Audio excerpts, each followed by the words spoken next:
Doing the throw for the end zone. Touchdown, Parker. Picked off by Xavien Howard. Tagovailoa trying to make up for it. Fires to the end zone. Touchdown!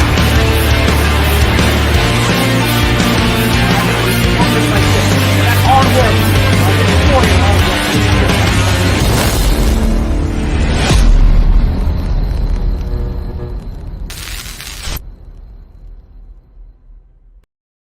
What's good, Fin Nation? What's good?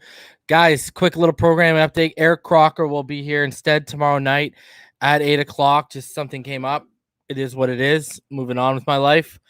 Shout out to Flips Quizito, and he's just become a new member. Shout out to you, homie. I appreciate the support. Also, shout out to the homie, Florida-born, Kentucky-grown. Shout out to you, homie. I appreciate you for joining. Much love, man. And wow, shout out to the homie Tilly.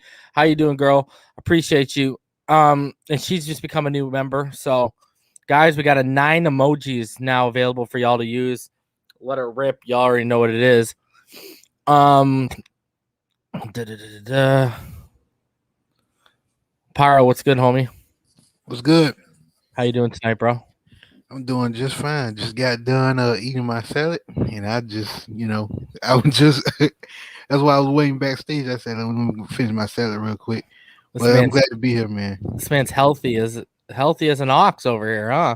Yeah, man. Gotta get greens in. Bro, now I feel like a fat ass because I had some double crunch jalapeno and cheddar ruffles and a roast beef sandwich because I always gotta have. I don't know, I'm weird like that. I always gotta have like chips with my sandwich, like deli style. I'm weird. Yeah, man. Especially with cold cuts, I gotta have some chips too, man. Yeah, man. Don't feel too bad, man. Trust me, I be eating stuff like that too. To be honest with you, normally I just like regular salted chips. You know what I mean? Yeah, I'm starting to get into the baked game. I know it's not as good as the fried chips, but the baked is more healthy. So man, look at this guy, Pyro out here. If you guys need health tips and a diet plan, he got you right here. Watch the sodium intake, guys. Shout out to SC42. He's just become a new member, and shout out to Paige Wood, who has just become a new member. Appreciate all of you guys. What up, KA? How are you doing? Florida Brown says I gotta have chips. And St. Kieran says same. So there you go. Man, gotta have them. They already know what it is, man. All right, bro. So, you know what? We'll open it up. We'll go over a few things for everyone. I'll drop the link. People can come on if they want to talk about it. I'll drop the link, guys. Me and Pyro will go over a few things, and you guys can join at your own leisure. All right, yo, did you see that video that the homie Tilly posted today? Yeah, I retweeted it. It's Tua doing some reps and throwing. Yeah, I seen it. Yeah, throwing some bombs. Shout out to some bombs straight up. D-Ray91. He's a new member too. Appreciate you. Well, I hope you're a he because I just called you a he, so I'm gonna assume you're a he. All right, let's show the people because some of them haven't seen it. What up, Z-Man? How you doing tonight? What's up, Reason? What's up, Pyro? What's good? What's good, Z-Man? All right, so here's the video that me and again, shout out to the homie Tilly because she put it up. And I saw everyone trying to jack her swag. All these other people started like posting, and it's like, nah, she posted it first, man. Are you crazy right now? Yeah. So here's Tua. It's about 30 seconds. And you know what? I'll share the audio just for effect, I guess, for people. Here is the a 30-second clip of Tua just slanging the rock today. So here we go.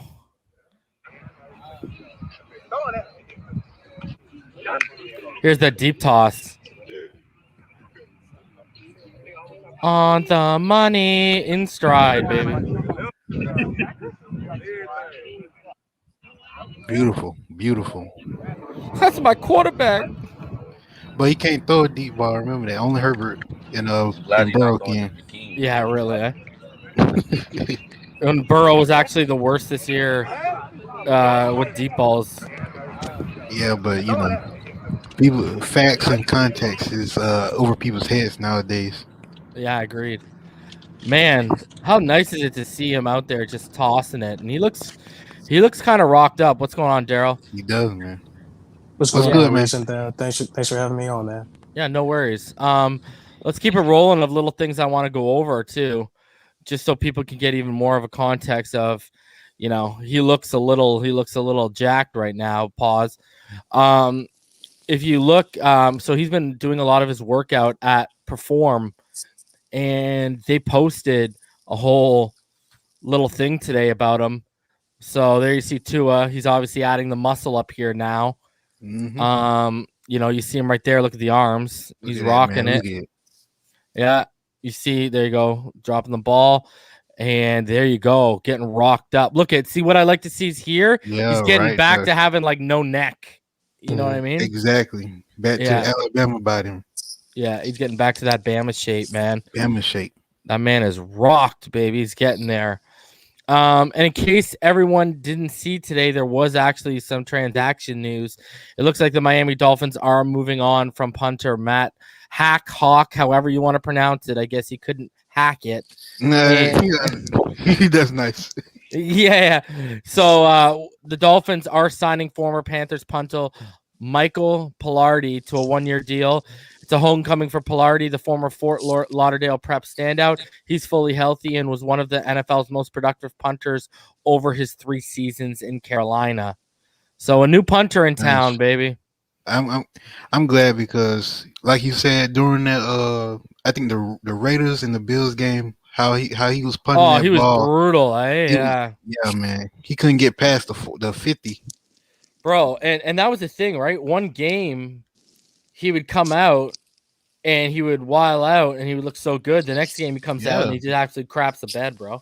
And what's surprising about that is, he was very inconsistent this year. But what's surprising about what happened was he was one of the best punters last year, and it made sense for us to sign him up. Mm-hmm. But and like you said, that really shocked me, man. The Raiders game, that right there was pivotal to that game. Yeah, because we kept giving Raiders good field advantage, and that really turned. They really swung the tide, the momentum towards their favor. Yeah, they kept them in the game.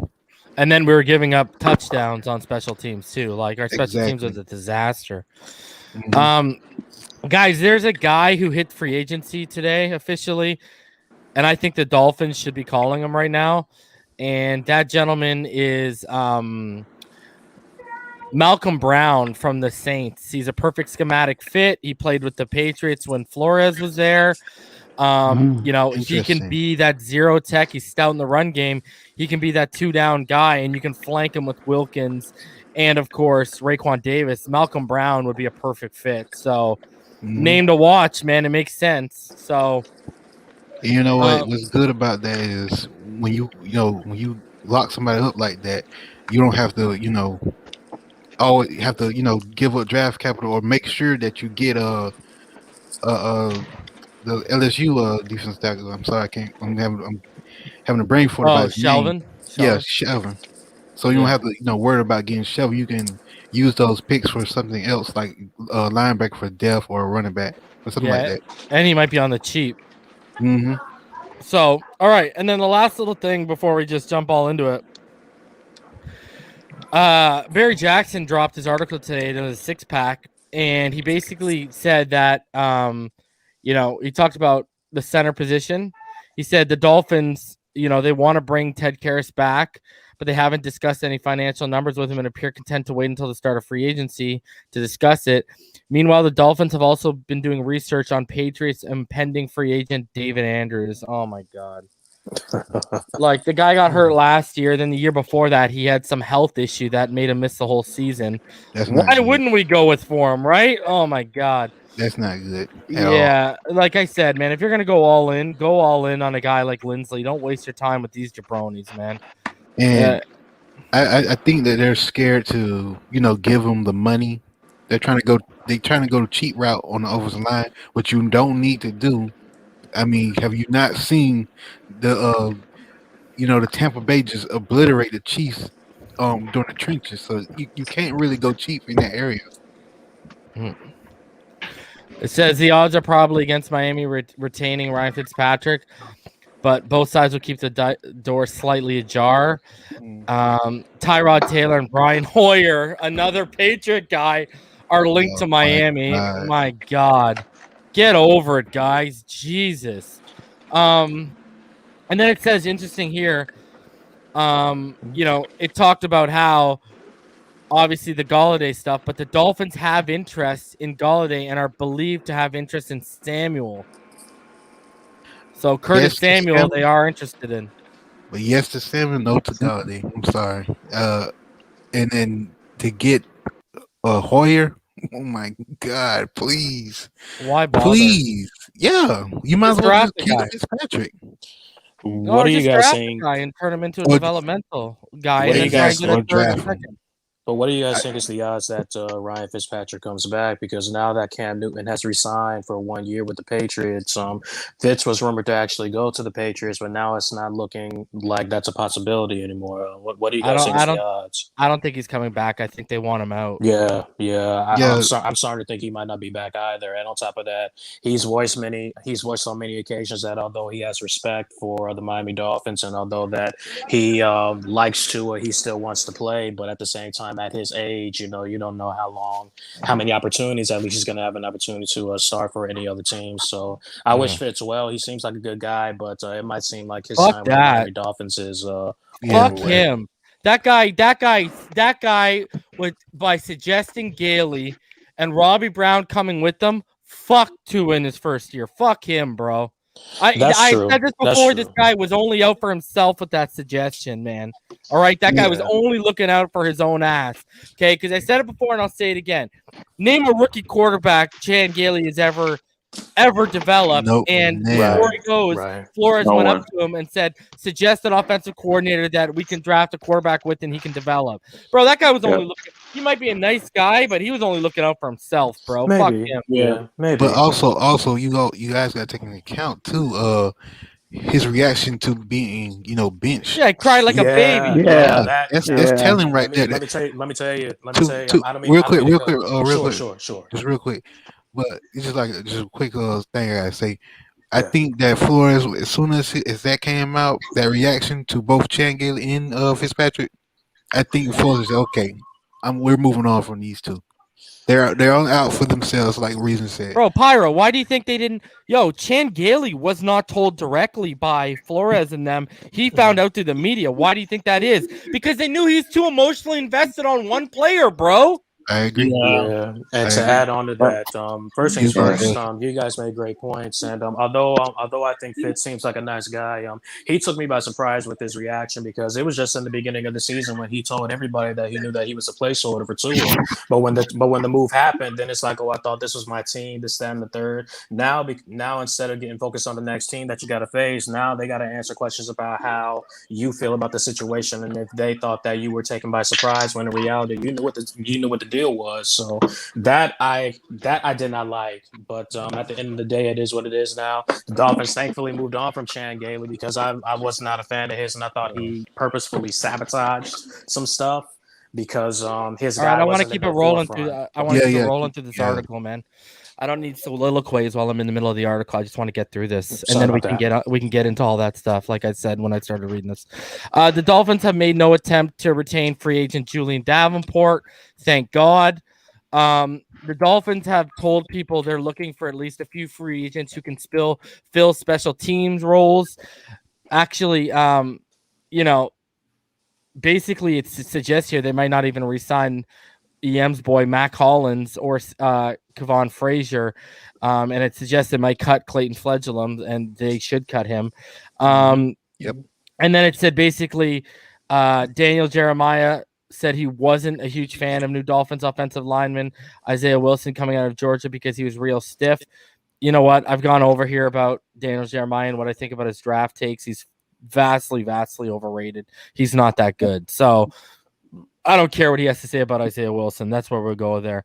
All right. Yo, Todd, welcome. Irving, welcome. Powerhouse, welcome. How y'all doing?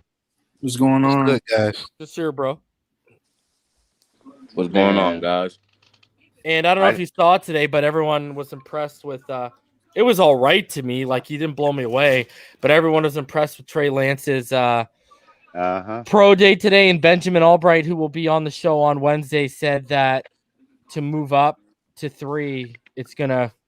If teams want to get him, they're gonna have to move up to 3. So see how that goes. Hey, there was a little thing in the Miami Herald that Miami's actually spoken to Denzel Perryman. That was from yesterday. It said It was Barry Jackson. He said they're interested in Denzel. I wouldn't mind that at all. I called that one. Yeah, you did.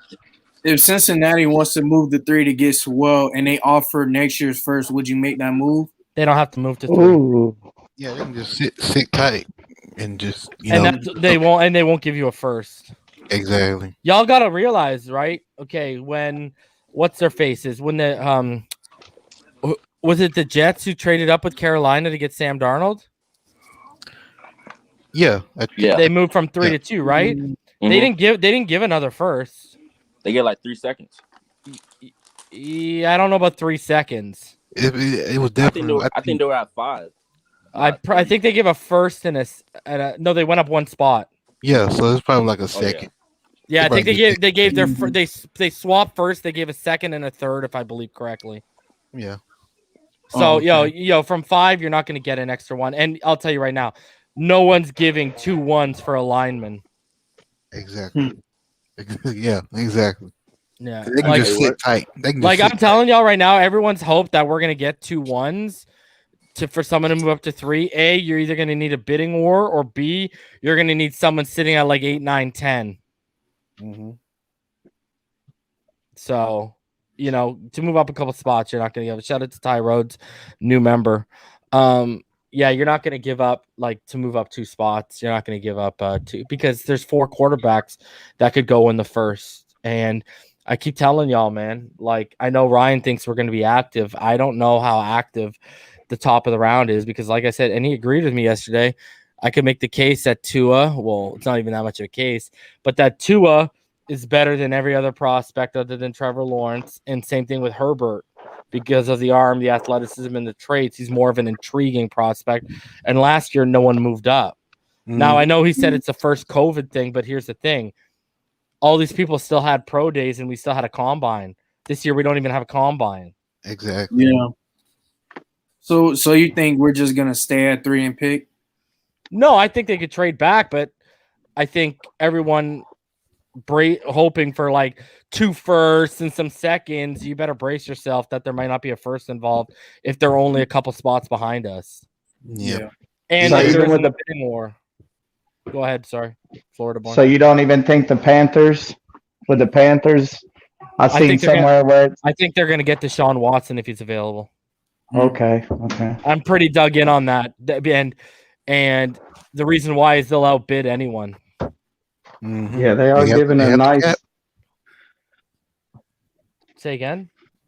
They are giving a nice package. We're giving Christian McCaffrey. Well, I think they might not want him anymore. They signed Mark Ingram yesterday, the Houston Texans, and they brought back David Johnson. Mm-hmm. Hey, Reason. Go ahead. The Colts traded with the Jets during that year, and they gave up 2 second-round picks. There you go. And they were at 6, so they went for 3. Say that one more time. They were at 6 originally, so. And what they give up? 2 second-round picks that year. There you go. And they swap first, right? Mm-hmm. Yeah, that's it. Point proven right there, and that was for a quarterback. Mm-hmm. So people are just getting jacked up on the amount of firsts we have accumulated over the past couple years because of Tunsil. Yeah. There isn't a Bill O'Brien here in the top 10. That's I'll be honest. Honestly, there's no Texas organization, period. I'll be honest with you. I wouldn't mind a couple more second-round picks this year. I agree. Fuck that. The I'm taking second round Penei Sewell. Why the fuck do I care about that, bro? No, I think definitely I want Penei over those seconds any day. But I think he's talking about if you can get more picks in later rounds, with 18th pick, then sure. But no, if Penei is there, get him. I mean, for the what's little more guy. valuable, two guys in the second round, or the best tackle in this draft? Definitely lineman. I told you. I would And rather. then- I'm not moving off that pick unless there's a first involved, and that's why I don't know if they're going to move off the pick. That the trenches needs to be sure up. Yeah, bro. I'm Then telling what y'all about- right now, Isaiah Wilson is telling y'all right now. Isaiah Wilson will not be the answer. No. What about not. move Isaiah over to where Austin Jackson is? Yeah, I don't even know if he played left tackle in high school. I mean, just, look at it in the offseason. That could be an answer if he isn't coming up to standards. I think at best he's going to be for depth, and that's what I think he's going to be too. Yeah, and they're not going to mess with Austin Jackson until they got a good evaluation of him because he's a first round pick. Remember that. I know they reached for him, but still he's a first round pick. So yeah, both were a reach. Yeah, definitely. Like I said, I don't know if Isaiah Wilson did not play a snap at left tackle in college, so I don't know if he even played at high school. Now I know Austin Jackson played right tackle in high school. So I just hope they don't fall too much in love with him to where we take a receiver at 3 and then miss out well, and he balls out, and we're gonna regret not taking another player. Please don't say that. I don't think they're going to take a receiver at 3. Yeah, I hope. God, I hope you're right. God. I hope. And if they do, be prepared for it to be Devontae Smith. You think it's out of Pitts and Sewell for 3? I don't even think Pitts will go that high. Probably Devontae Smith or Sewell. Maybe or they trade back. I would hope, but I think it's going to be Devontae Smith if they go that high. I agree. I mean, you go back to what Ben Albright said during Senior Bowl week. You can pencil in Devontae Smith at 3. I agree. So, I mean, right or wrong, I mean, I wouldn't take Devontae Smith at 3. I wouldn't take any of these receivers at 3, including Kyle Pitts. So, especially if you got Penei sitting there. Penei or trade back. Yep. And then you're in a point where you got, like, I don't even know but then you're in a point like, are they all in on Hurts, or are they going to go Pitts or Waddle or Smith? With the Eagles, right? If they're all in on Hurts, they'll go Pitts because they're trying to move Hurts right now. Yeah. So they'll probably go Pitts, Waddle, or Smith, or Chase, whichever one of those. And then now you're running into the issue of, are the Lions going to be moving back because they're in a rebuild mode, or are they going to be trying to replace Kenny Golladay? Yeah, that's a good question. I never thought about that, replacing Galladay, so they may go receiver. Yeah. I ain't thought about that. Aren't they replacing 2 receivers? Because their other one wanted to come here and he's going somewhere else. Marvin Jones is fodder, bro. I don't want no 32. No, I don't want him either, but I'm saying that's 2 receivers the Lions have to replace. Yeah, but you only have 1 pick. So I'm saying they're probably going to have to get one with that pick. Isn't that literally what I just said? Yeah. Like, man, if we had. Hey, I don't know if you guys said this already, but you don't think if the Dolphins potentially sign Kenny Golladay that you could see a trade with Devontae Parker in the near future? I don't know if you guys said this, so I'm just asking. Yeah, I said if they sign Golladay, they have to trade Parker. You got to free up that $11 million, and we're going to be stuck with three, like, basically. Well, I mean, Preston can play the X, but we're basically stuck with 3 guys that are built to play the X. Yeah. What could you get for Parker? I think probably get a 4th or a 5th rounder, maybe. I think you'd be lucky to get a 3rd. Yeah. Most a 3rd. At Well, the most. guy's been in the league how many years? He has 1,000-yard season, and he's been healthy how And many he's, seasons? and he's injury prone too. Yeah. And Ben Albright basically killed everyone's theory about the third. He killed it today about someone asked him would the Broncos, because he covers the Broncos, and they said would they be willing to trade the third for the 9th and Jerry Jeudy, and he said no. That would have been nice. That's a little too rich for there. I mean, if the Jets take Penei Sewell and Zach Wilson's on the board, they're taking quarterback. You don't think the Broncos? Yeah, I heard Joe Douglas recently they're I think it's clear they're going to take a quarterback. Mm-hmm. Yeah, they're trading a quarterback. Yeah. They're getting the sexy pick. Trust me. I've been saying this for months because I talked to people about this, screw scouts and stuff, and people involved. They're not taking Penei Sewell. They're gonna take. They got Mekhi Becton. Yeah. They got back. Yeah. You're right. The number 5 pick might be. And they got a pick at 23. So I think it's 23, something like that. Yeah. So no, I'm hearing trade back or quarterback. One thing I kind of wanted to talk to you guys about. I've been having this, like, just based on what's been going on today, I've been having this feeling, and it's just like, I don't know, man. Like, me personally, out of any free agent, I want Corey Linsley. Like, I feel like Corey Linsley, you put him in, and he helps our young offensive line so much. And if hold on a sec. Hold on. Who's got their television playing in the background right now?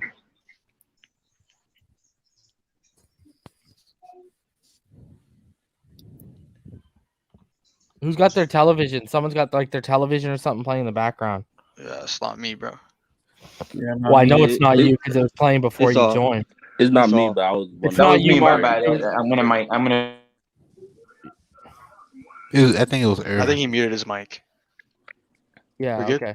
All right. Yeah. Can you hear anything in my background, Reason? I can still hear it. Mute your mic, Irvin. It is muted. Oh, I don't know who that is. Then. I thought it was him. Man, my man watching Bob's Burgers. Honestly, I thought it was ESPN because I know that commercial always play on that channel. All right, Serge. Sorry to cut you off. No, I can still hear whoever's got it playing. So while you talk, I'm gonna go through and mute people and see who it is. All right, go ahead. Yeah. So me personally, I would prefer Corey Linsley out of any other free agent. He helps a lot of our offensive line problems. Doesn't fix everything, but he does sure help a lot. And after hearing what I saw your tweet earlier today, and after us potentially re-signing Ted Karras, and Flores saying that he's gonna sing that song from free agency, it kind of just worries me a little bit. Like, I want us to be aggressive, and I know that we're not gonna get every single free agent that we want, but like, come on, man, let's just get Corey Linsley. Just give me like Corey Linsley and a John Brown, please. Like, please just help our young quarterback. Like, I just have a feeling that somehow we're gonna fuck this free agency up. Like, sorry, Serge. Outside of Corey Linsley, who's the next center that you would want to target outside of Corey Linsley in free agency? I mean, is there? I guess. What is the next best option? Because I mean, I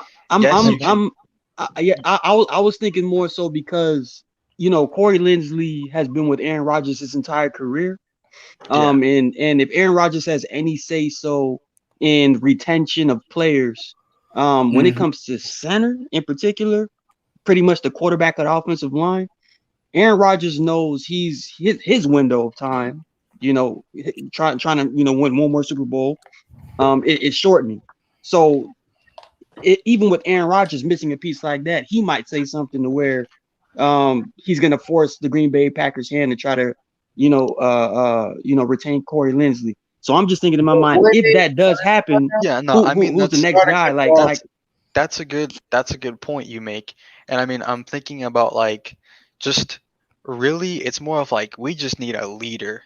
We need a leader on that offensive line. So, I mean, maybe get a guy like Joe Thuney and, maybe put him at center if he's willing to do that. But I just, I feel like, yes, we have other holes, but like center is like something we have to hit. Like we have to hit center. And I just have a feeling like, come on, bro, if we're gonna re-sign Ted Karras, like I hope not. Just give me a little bit something more, like just please. And I just feel like we're in the perfect time right now. We're in the perfect time to become a great team, not a good team, but a great team, and be in contention. And we just have to taking these shots, and we have to hit it, bro. We have to hit it. And if we don't right now, like, we don't know how long our window is gonna last. And with the amount of assets, and we still have a good amount of cap, so it's just like, let's just start going in, bro. And it's just I don't know. I just don't get that feeling from Brian Flores. And ultimately, yes, I do trust him, but like, if you don't take these shots right now and shit doesn't work out, then it's gonna be like, bro, you had the perfect opportunity to do something great and you didn't. So it's just like, that's just kind of my take on it. And it's just like, I hope I'm completely wrong, but that's just how I feel, I think if we don't get Corey, that shows how confident they are in Dieter. Yeah. I think they'll probably go after Joe Thuney again. Yeah, I mean, they were looking at, like, you get Corey Linsley, trade Eric Flowers, draft Penei Sewell. Like, bro, our offensive line literally goes from like a C to a A- to a B+ potentially. Yeah. Like, it's huge. It's huge. And then, like, it's just not even like, bro, I'm not asking for Corey Davis, or sorry, not Corey Davis, Curtis Samuel, Corey Linsley, and Aaron Jones. Just give me one good center, bro. Just one. Just someone who is going to change. Who's got this fucking TV playing in the background right now? Yeah, I don't know. Like, man. speak up, because I know one of y'all do, bro. I'm gonna mute it. I'm gonna mute myself so you. It's not you, bro. It's not you. Oh, I know it's not me. I'm outside. Who hasn't been talking? Hold on a sec. It's definitely everyone not be me. quiet. Everyone be quiet right now.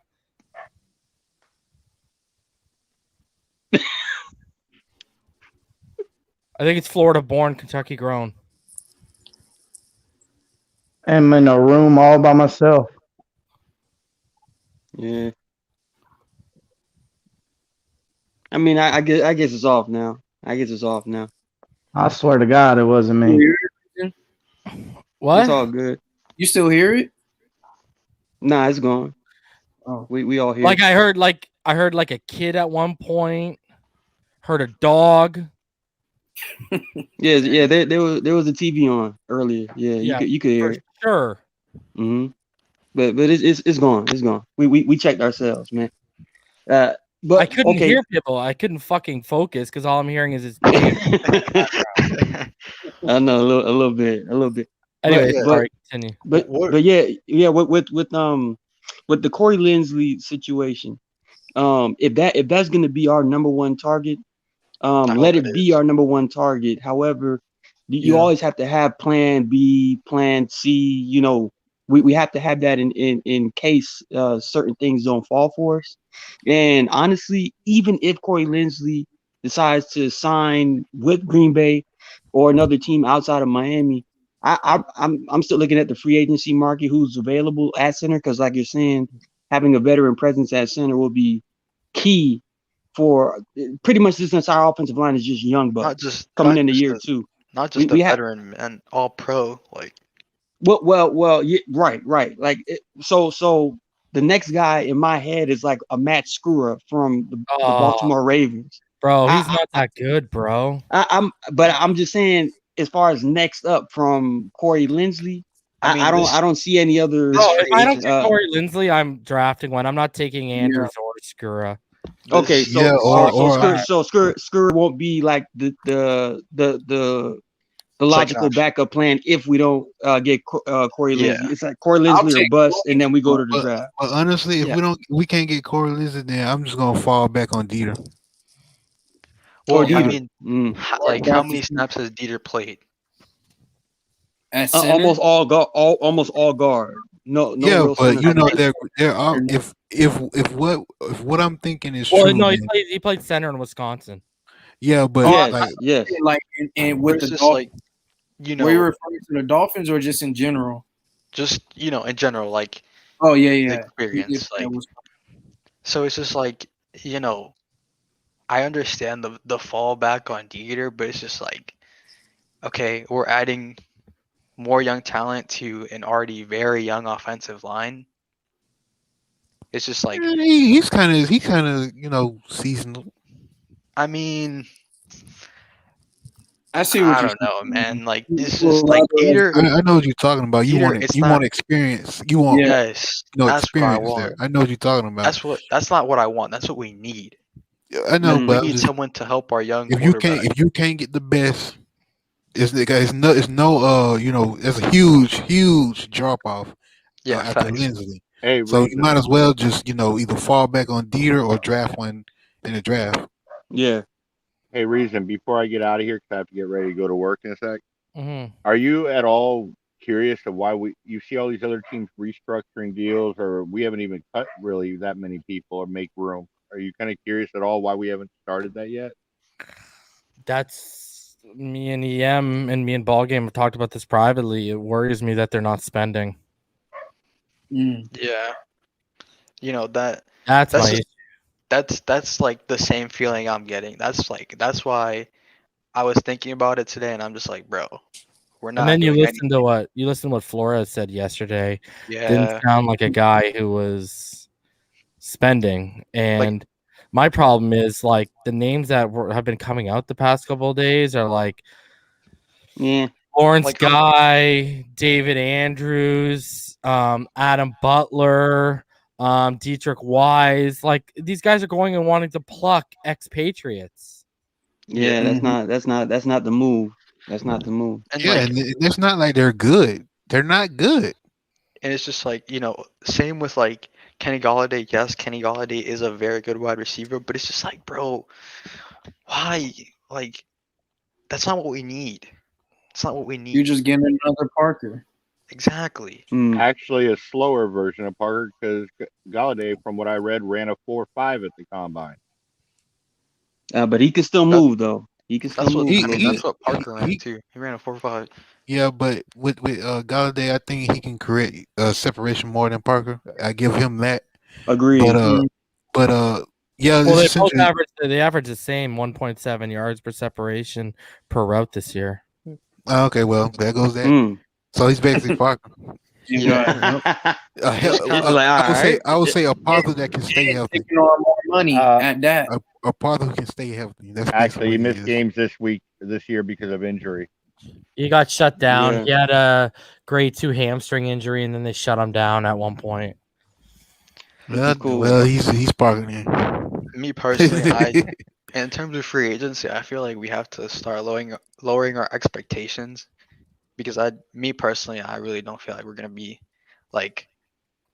Yes, we're probably gonna be active, but we're not gonna be like, we're signing all these big names. But you know what, Serge, right?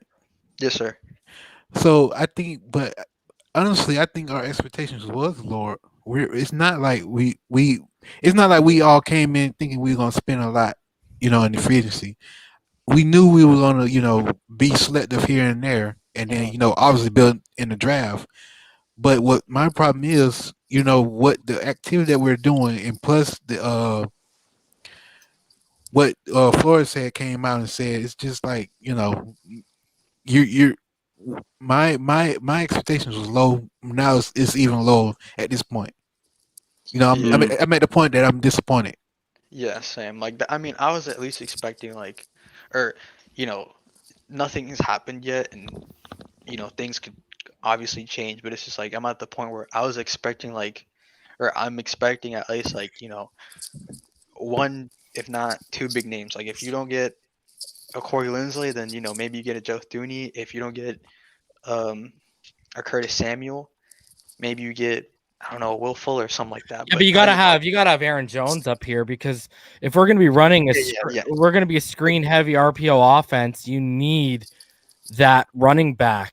And I mean, he's gotta be, bro. That's why who are my top 3 guys this year? It was number 1 was Corey Linsley, number 2 was Moton, and number 3 was Aaron Jones. We need my other issue with why you need to get a guy like Aaron Jones is, if you don't get Najee or you don't get Javonte Williams, or Etienne, however people want to feel about that. Yeah. All of a sudden, man, you're starting to settle right now. Facts. That's the issue. And that's what you don't want to do as far as progression with the offense. You want to get the guys you want to get. And we need a specific type of running back. We need a guy who can run through the holes, has good vision, but is also deadly out of the backfield catching the football. Exactly. But we need a specific kind of running back, right? And you got a guy like Linsley, like Aaron Jones. He can carry the rock 250 times, but you can also target him, between 40 to 70 times as well. Like that's big, man. Like that's why you can see they're so enamored with a guy like Najee Harris. Yeah, I feel like.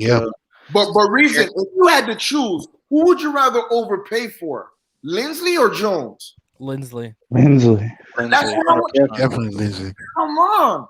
Why from the plan? Let's build the O-line. I don't care about in the first round, any of that. Build the offensive line, build the wall for Tua. Because look what happened last year. I was a Tua hater. You know why I was the Tua hater for the pick? Because I knew the Dolphins was going to settle. I knew they was not going to get up one of the top targets of the offensive line.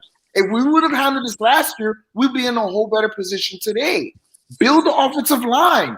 I don't know why we're deviating from the plan. Linsley, number 1 free agent target. Penei Sewell. I know a lot of people are pissed off about me saying this. Penei Sewell, get him. Let's go.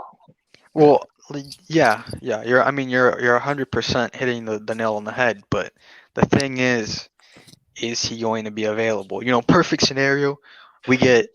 Is he going to be available? Corey Linsley. What do you? Is he going to be available in free agency? Yeah, he's not going back to Green Bay, bro.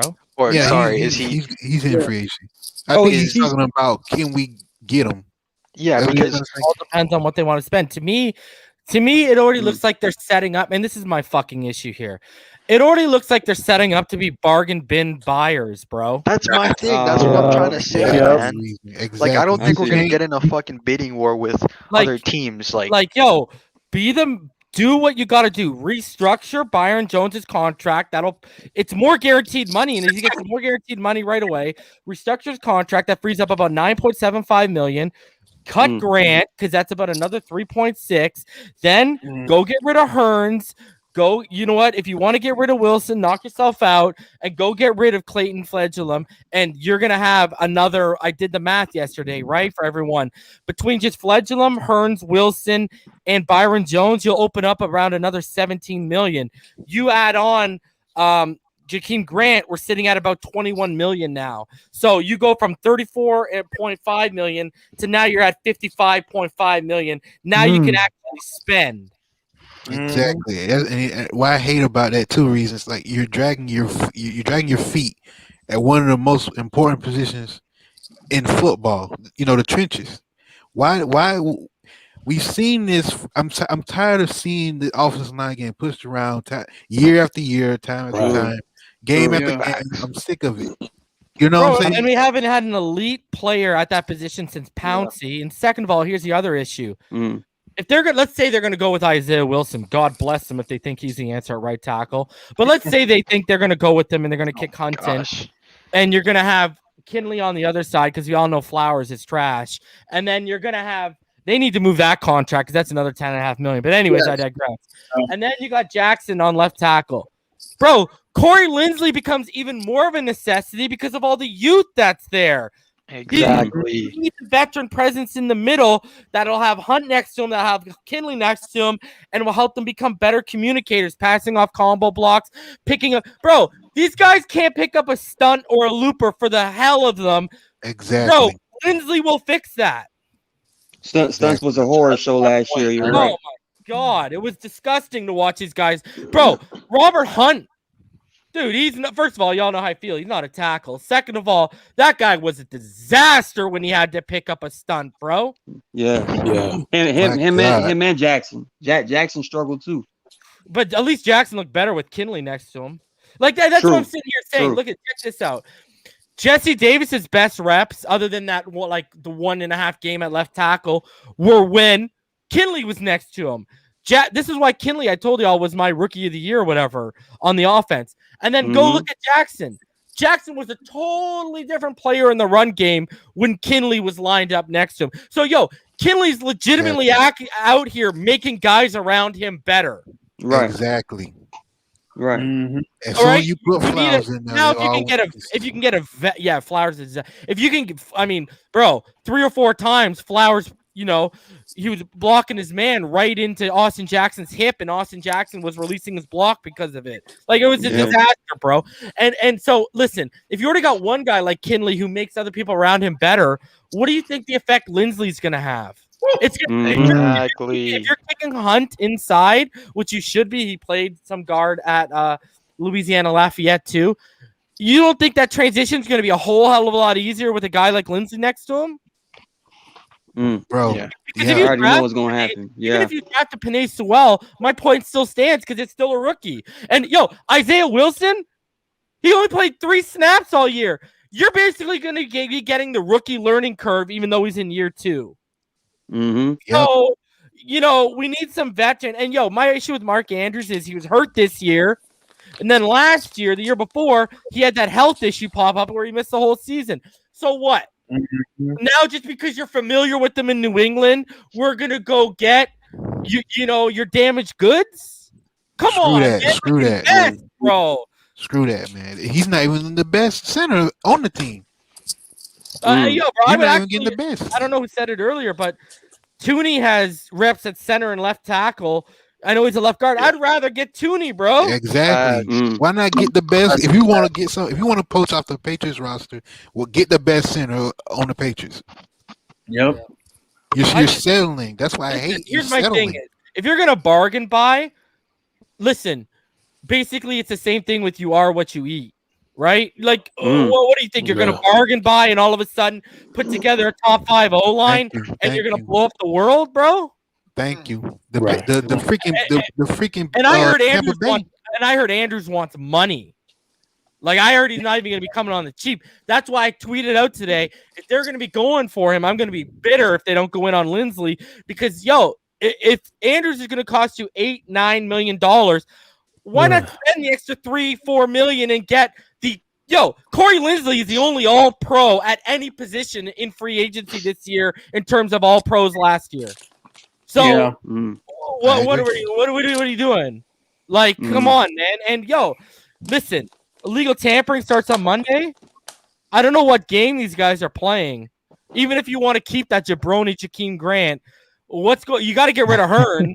You got to get rid of Clayton Fledglam. We all saw what he was when he got called on when McCain left. Okay, he was absolute trash. And why are we afraid to restructure? Listen, if restructure Byron Jones, it's more guaranteed money in his pocket. Okay, all you're doing is turning his cap hit into guaranteed money. Okay, well, most of his cap hit. Second of all, if you can't trade this motherfucker Eric Flowers, then restructure the guy, bro. Thank you. Right. At least, man, you gotta. They went after. Honestly, they went after the wrong guy for me. When they went after Van Noy, they should have went after Flowers. That was the first one. That was the first, MF I would have went after. Because you're not worth that money, bro. I'm sorry. You're not worth. Point. Sorry. Right. No, I'm done. You go ahead. That's my point exactly. Like, man, from the decisions are because we can all be honest. Our we've made some very good decisions, but we've also made some questionable ones. Right. And the questionable ones have came in the first round of the draft and in free agency. And my thing is, right now, I'm not confident. I'm not confident in them willing to go out and spend the extra more money on a guy that we really need. And that's just kind of my biggest concern right now. And it's just like, I just don't feel like we're just gonna be a bunch of bitches and let everything settle. Like that's not what we need, bro.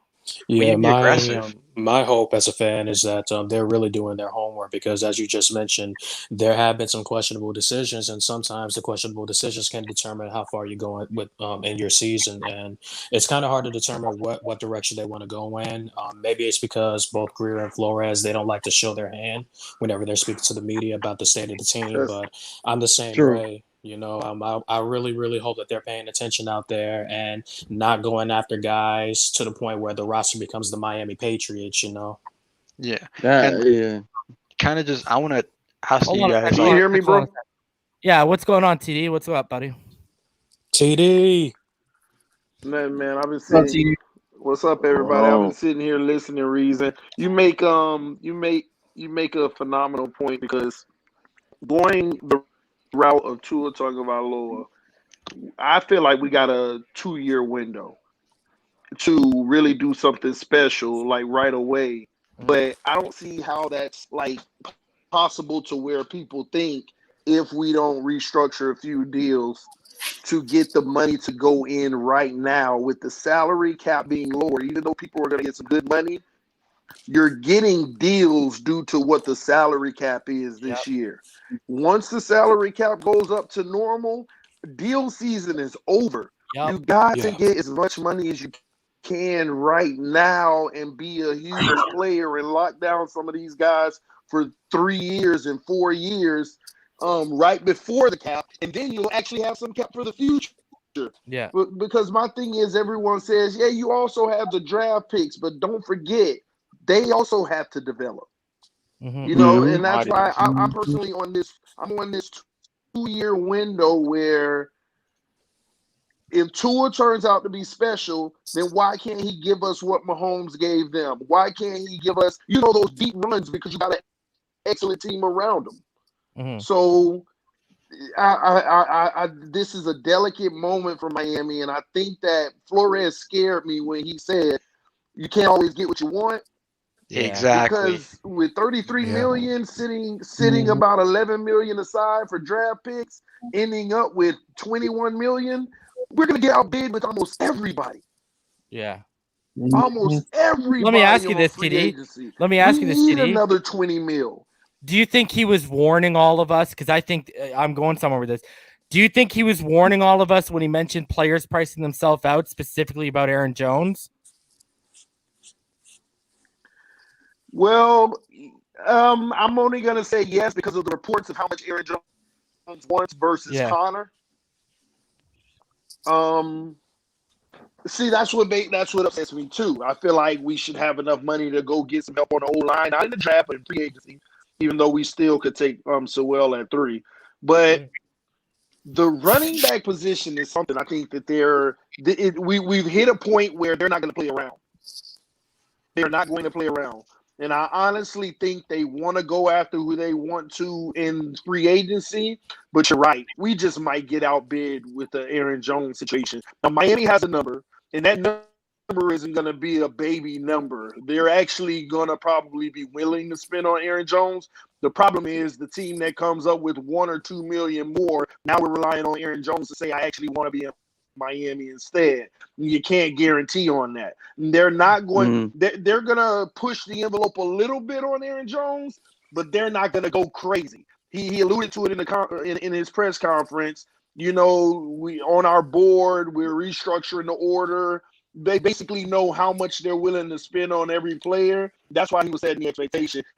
You can't get everything you want, and it sucks, man, because we got to get the running back. We can all sit here and talk about, but we can go in the draft and get the running back. Again, with the 2-year window, having everything Tua needs around him to win a Super Bowl, if that's the route we end up going, You got to go get the guy now. You cannot sit here and rely on these first and second round picks that we still have to develop. Yeah, sure, some of them will hit and be day one studs, but again, no guarantee.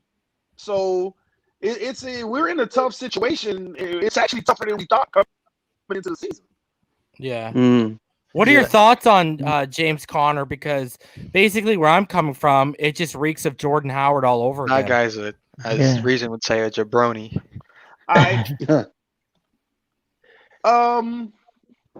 See, I have a different take on that.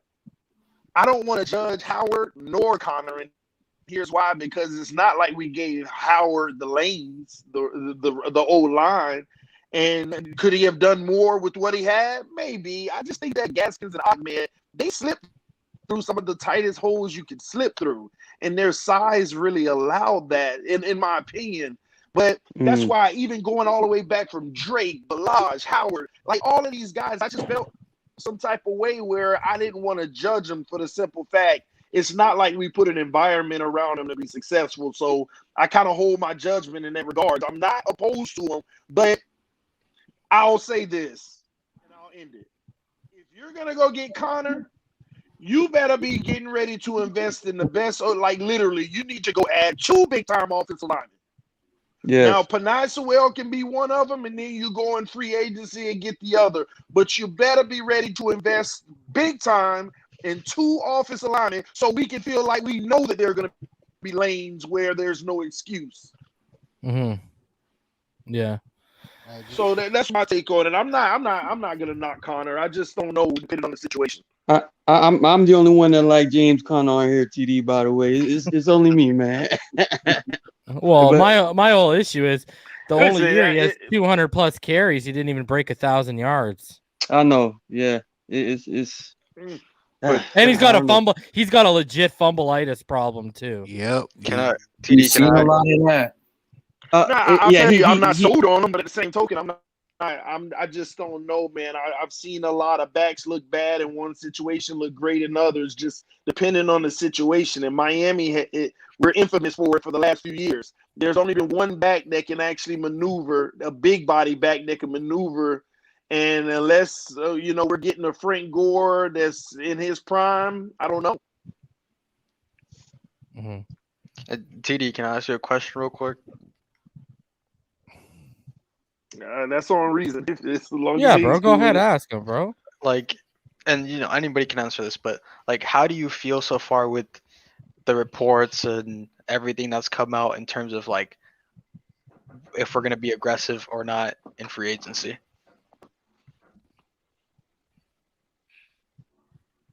Could you say the back part of that again? I missed it. I said, so far, how do you feel with everything that's come out with the reports on how, if we're going to be aggressive or not in free agency, or do you think we're going to settle? I think we're gonna I guess we just talked about that. Flores kind of hinted to it. I don't see aggressiveness at all unless they do what Reason was just talking about, restructure some deals. How can you be aggressive in free agency when you got, like, if you take away the draft pick money, you only got low $20 million if you take away the draft money. How can you be aggressive when you got 7 teams with much more money that has so much more, like holes just like us, People want running backs. They want wide receivers. They want offensive linemen. Jacksonville is retooling. They're going to outbid us. Patriots retooling. That's who I'm really worried about because I'm worried about the Patriots. And I can elaborate on that later. But these teams have money.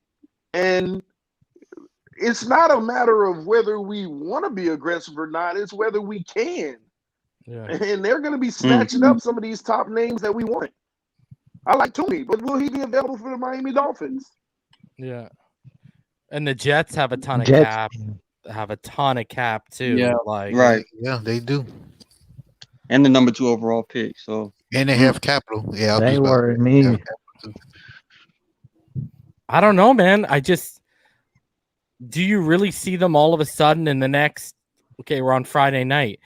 Do you really see them all of a sudden in the next 2 days before the legal tampering windows opens, just cutting and restructuring all these different guys. Yeah, that's my thing. Well, I don't feel confident at all. Came by surprise, so you never know. I don't know if they didn't did it, you know, before then I don't know. I kind of trust Chris Greer. Chris Greer, he's made some pretty logical moves in the past. Obviously, the most recent one with Kyle Van Noy, what was a little shocking, but not surprising. So anything that comes, like you're saying, just around the time for negotiations, I think Chris Greer already has a whole checklist, hit list, whatever you want to call it, of certain players he just wants to restructure or just let walk. So, but my problem with that, Martin, with that, Martin, is that you notice Kyle Van Noy's decline and he's not performing to his contract. Why have you talked with Flowers? Why haven't you talked with the other guys who's like the reason said Byron Jones? Why not you restructure his contract? You obviously noticing players are not living up to their contracts.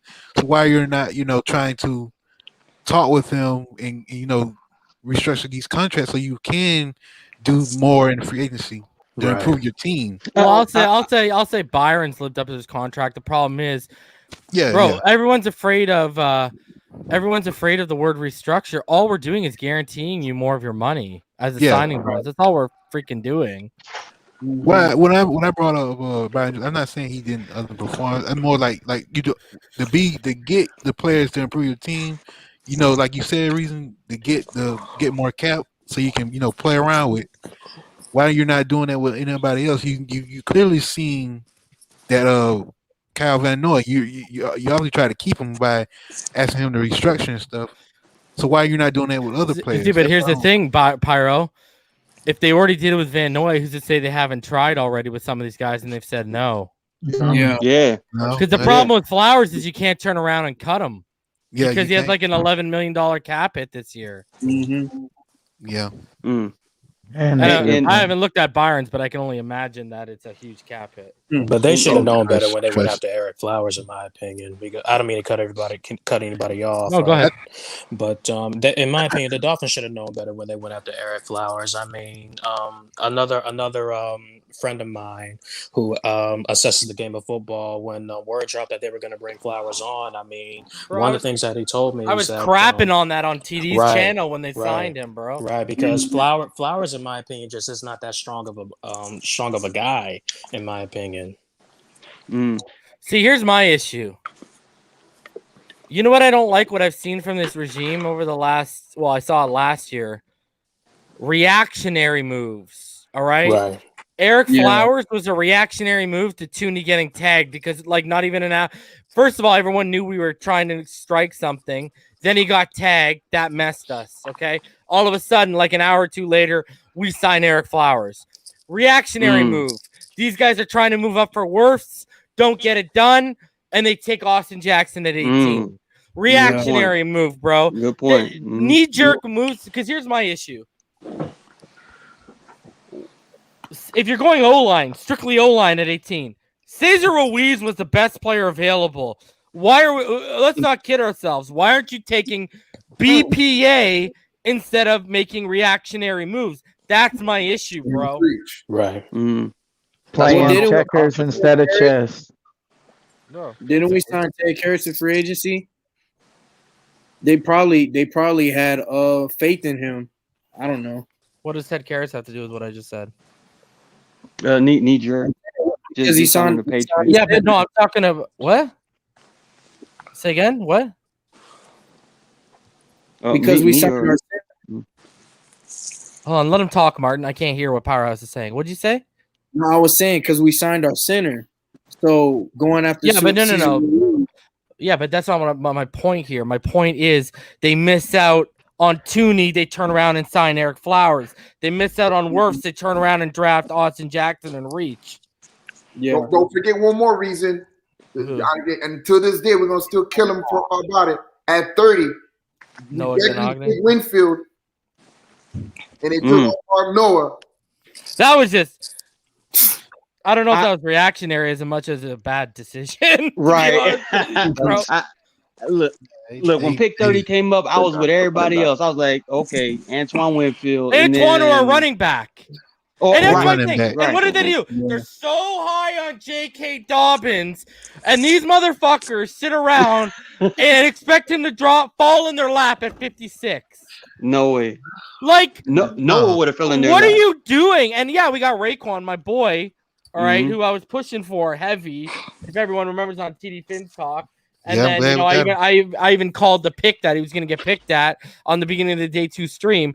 So that's fine and dandy. Why aren't you taking him at 30? Why, you know, I hate to be the one to tell them, you reached a little on Robert Hunt too. Exactly. That was about the same reason. You're being reactionary, you know, throughout the whole season so far. At that point, when you seen Kansas City take the running back, you should have automatically said, okay, the run is gonna start. We need to get our guy now. Yep, exactly. That's Thank you. Trying to be Pyro, this is my whole issue with this draft. I've been preaching they got to be aggressive moving up from 18 if they take Sewell at 3, whatever, okay? If they didn't learn last year, and what's crazy is I don't think they did. The board settled the board made their picks and settled their decisions for them, okay? And what you just said, Pyro, get ahead of the fucking curve. You know what? Man. That's why I said if they miss out on Aaron Jones, but they still turn around and they draft Najee at 18, I would understand it. You know why? Because you're getting ahead of the curve, bro. Exactly. Like, let me be honest with you. If they don't get Aaron, because I was all, you know, how I was pretty confident. I've been banging Aaron Jones' drums since just like Lindsey since mid-season or whatever, okay? Bro, I was pretty confident they're going to get him. There's a ton of smoke. My confidence has lessened because TD's right. What? You're going to clear up 21 mil. Okay, so what? Take 11 to 14 million for this draft class. So let's just put it on the low end. 11 million. So you got 23 million. Bro, Aaron Jones going to take up, let's say 12 million because he can get the same as what a place with high tax would give him at 14. So what? Now you got 11 million left? What are you going to do, bro? Are you going to buy some tackling machines, some footballs, and a couple players, bro? Hey, we got new training facilities, so we may need it. But here's my thing. Why is Clayton Fledglam on the fucking roster, bro? Why is Alan Hearns on the roster, bro? Dude, why is Grant? Jakeem Grant can do all these little workout videos he wants. Fact of the matter is, you can catch whatever you want in the offseason. Those same throws in the season, you can't catch with a fucking damn. All right? Yes, and then people, he's so dynamic. Is he?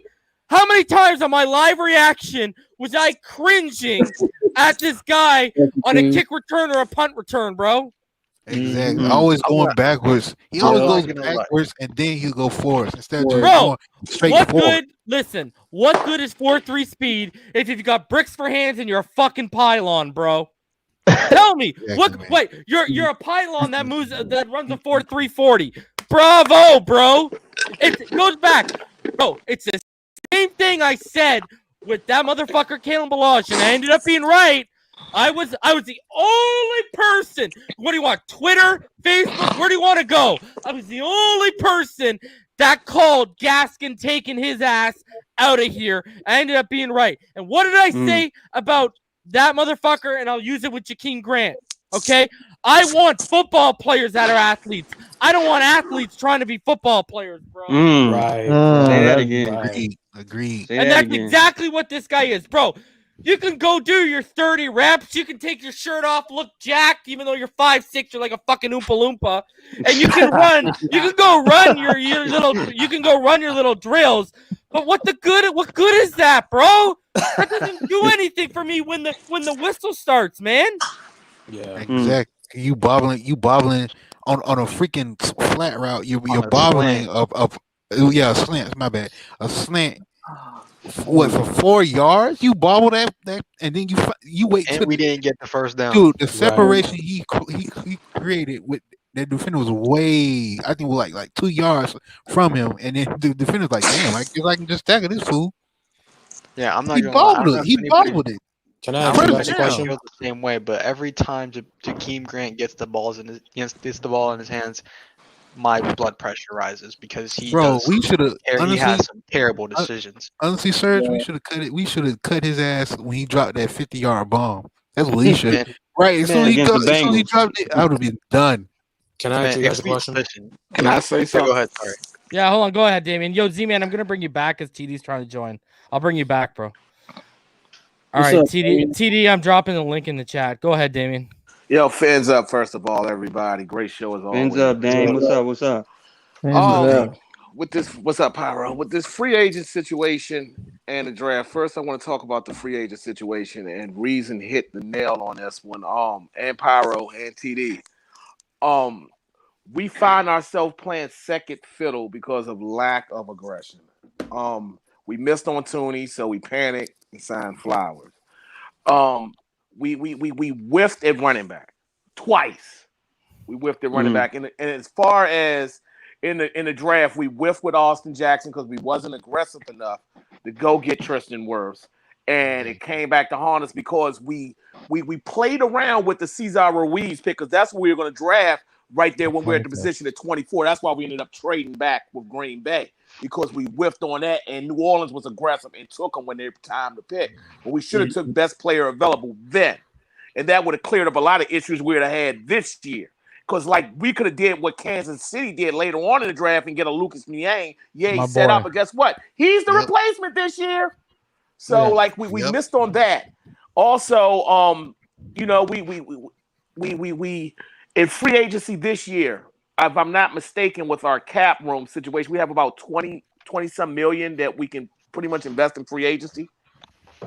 If you can give me that number, Reason. Yeah, we have $34.5 million, but you got to set aside some for the draft class. Some for the draft, yeah. So because let's just say 20, give or take. Okay, that's enough to get that 20-something. That's enough to get at least one top tier free agent. We might can talk it down a little bit more because of the cap situation, but case may be in, we need to go after whatever we deem is the target number one in free agency. For flexibility in the draft, I would rather take Aaron Jones because he's young, he's in his prime, no tread on the tires, and he seemingly wants to play here, and he fits all the skill sets that we need as for a bell cow running back in our system as far as catching the ball out the backfield also. And that would clear up a lot of things because let me tell you something, 18, Najee ain't guaranteed because Arizona, they're getting rid of Kennedy Drake. They're going to need a running back. They're at 15. That's a key spot for Najee Harris. Also, Damien always got to pull this mess every night. It's facts. Hold on, let him finish. TD did say something that I was talking with EM earlier about this. Is Cam Newton an elite quarterback? Hell no. Is he the quarterback that he was even in 2018? Hell no. But you mean 16? Yeah, 16. No, he was good in 18. Then he got hurt. Good in 18. He was good in 18. He had North Turner and Christian McCaffrey. This is the thing. This is the thing with Cam Newton with this 1 year deal. They're getting their whole defense back. Also, they have cap room. Also, they have a 15 overall pick in the draft. They're going to get a skill position player. This frees up and gives them flexibility. Now, they can just ask Cam, manage the game. We're going to get you a weapon to help give you some type of bailout. Run the ball. This is your 1 year trial. Go balls to the wall. Go out. We're paying you as a backup, but you're having all the responsibilities and capabilities as a starter in a 1 year situation at a 79 team last year. They're going to be fighting in that 9-7, 10-6 range. So we got to look at that also. They are a player, whether as much as we hate the Patriots or not. That's this realization. The only thing Cam has to do is manage the game. You want to hear something crazy, Damien, to add context? Everyone talks about how shitty the receiving core was. Well, first of all, you know they had a top 5 rushing attack overall last year, okay? They averaged like 137 yards a game, okay? Number 2, guys, our receiving core averaged 2.4 yards of separation per route. As shitty as they were, they averaged 3.1. Yeah. And you know what, Reeves? I just want to piggyback on something with the Jakeem Grant thing. As much as we all wonder with Jakeem Grant, why do we still have him? Why is he still out there? That's an indictment on our receiving core. Number one, then nobody can't step up and take this kid out the game. As much as we want to deal with Kurt Merritt highlight reels coming out of Arkansas State, Kurt Merritt is what he is, an undrafted free agent out of Arkansas State at Sun Belt Conference School. As much as we want to fall in love with Lynn Bowden, but he was also Merritt was hurt last year. Too, right? Yes, he was. Yeah, Merritt he was hurt was last hurt. year also. And we could have had Matt Cole too. He could have been. But notice no, we ain't got nobody that's willing to step up to the plate and get this guy off the field. I'm sure Flo and Greer and the rest of that staff would love for a guy to take Jakeem Grant's place. But it hasn't happened. Also, I do say they used Jakeem Grant a little bit wrong. I will say that. He just isn't a deep threat.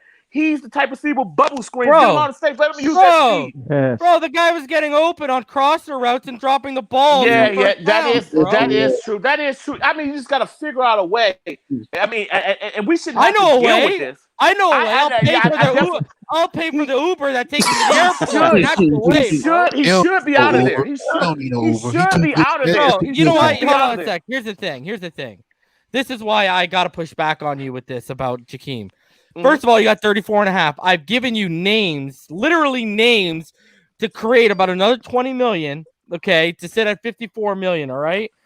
I'm not a Jakeem Grant guy now. Hold on a sec. We got 9 picks in a draft that has a receiving class that's deeper than it was last year. Okay? Yep. So you're literally in a position where if you restructure and you cut jabronis, all of a sudden you can not only go out and get a Curtis Samuel, or hell, if you want, you can play around with Kenny Golladay, but you could double up, you could triple up in the draft by adding 2 more bodies to the room. And guess what? I don't want to hear he runs a 4-3. Well, you know how many 4-3 guys are in this draft right now? A lot. Fucking Nico Collins from Michigan, 4-3 guy, and he might be going on day 3. And more. And y'all already know how I feel about my boy Rondell Moore. So I didn't got to go. Yeah. And I am not disagreeing with you. I'm not a Jakeem Grant guy. I was just saying. What would you take? Maybe last year they could have used 5'6", 4'3" guy, Jakeem Grant with bricks for hands, or the bricked up, rocked up 5'9" Rondell Moore, one of my man crutches of this draft, bro. Say his name. Now, I will say this. I've given my analysis on what I wanted to draft. I'm all for Grant being gone. I'm all for getting rid of DVP. I'm one of the only people in that alley really get rid of DVP. I agree. I don't want to keep living on potential when healthy. I'm all for investing those 3 out of those first 4 picks. That 3, that 18, that 36, and 50. I am all in on investing that in offensive skill positions. If we don't, that's why I want us to get Aaron Jones. Therefore, we can get a weapon in Pitts. 18, get a Bateman if we can get him, because I'm worried about the Patriots with Bateman. And then a Rondell Moore at 36, or if we have to move back up in the first round. I want Rondell Moore, Bateman, or Pitts. I want 2 of those 3 players. I think they're special, and I think they're different. I think they're difference makers. Bro, am I all in on Waddle? Yeah, of course. Give me Jalen Waddle and Rondell Moore, I'm all in on Waddle, but I just think Pitts is a mismatch nightmare. I just don't think the league has ever seen nothing like this. That's the difference. We've seen fast guys that can run a 4-2, take the lid off the defense, and dynamic with the ball in their hand. But besides Megatron, at that weight, and it depends on what he runs, this is special. This is different. He's sliding in a position that he's not. We've had this conversation on this channel before, right? The only 3 guys I want in the top 10 at that position, at receivers, I know you're all in on it. On Pitts, on Waddle, or Smith. And if my other man crush of this draft, Rashad Bateman, runs that 4.37, 4.39, he's timed at, then Jesus Christ. I think he will. I'm just worried about the Patriots in that slot, or definitely the Los Angeles Chargers. Those 2 teams, I can. Because Rashad, I think the Chargers are going offensive line, bro. Me too. Yeah, so that would probably be Slater or the kid from out of SC, because they need that inside help also with interior guard. Yeah, they need the interior help. The Chargers let Hunter Henry walk too, so I can see that being a destination for the Patriots.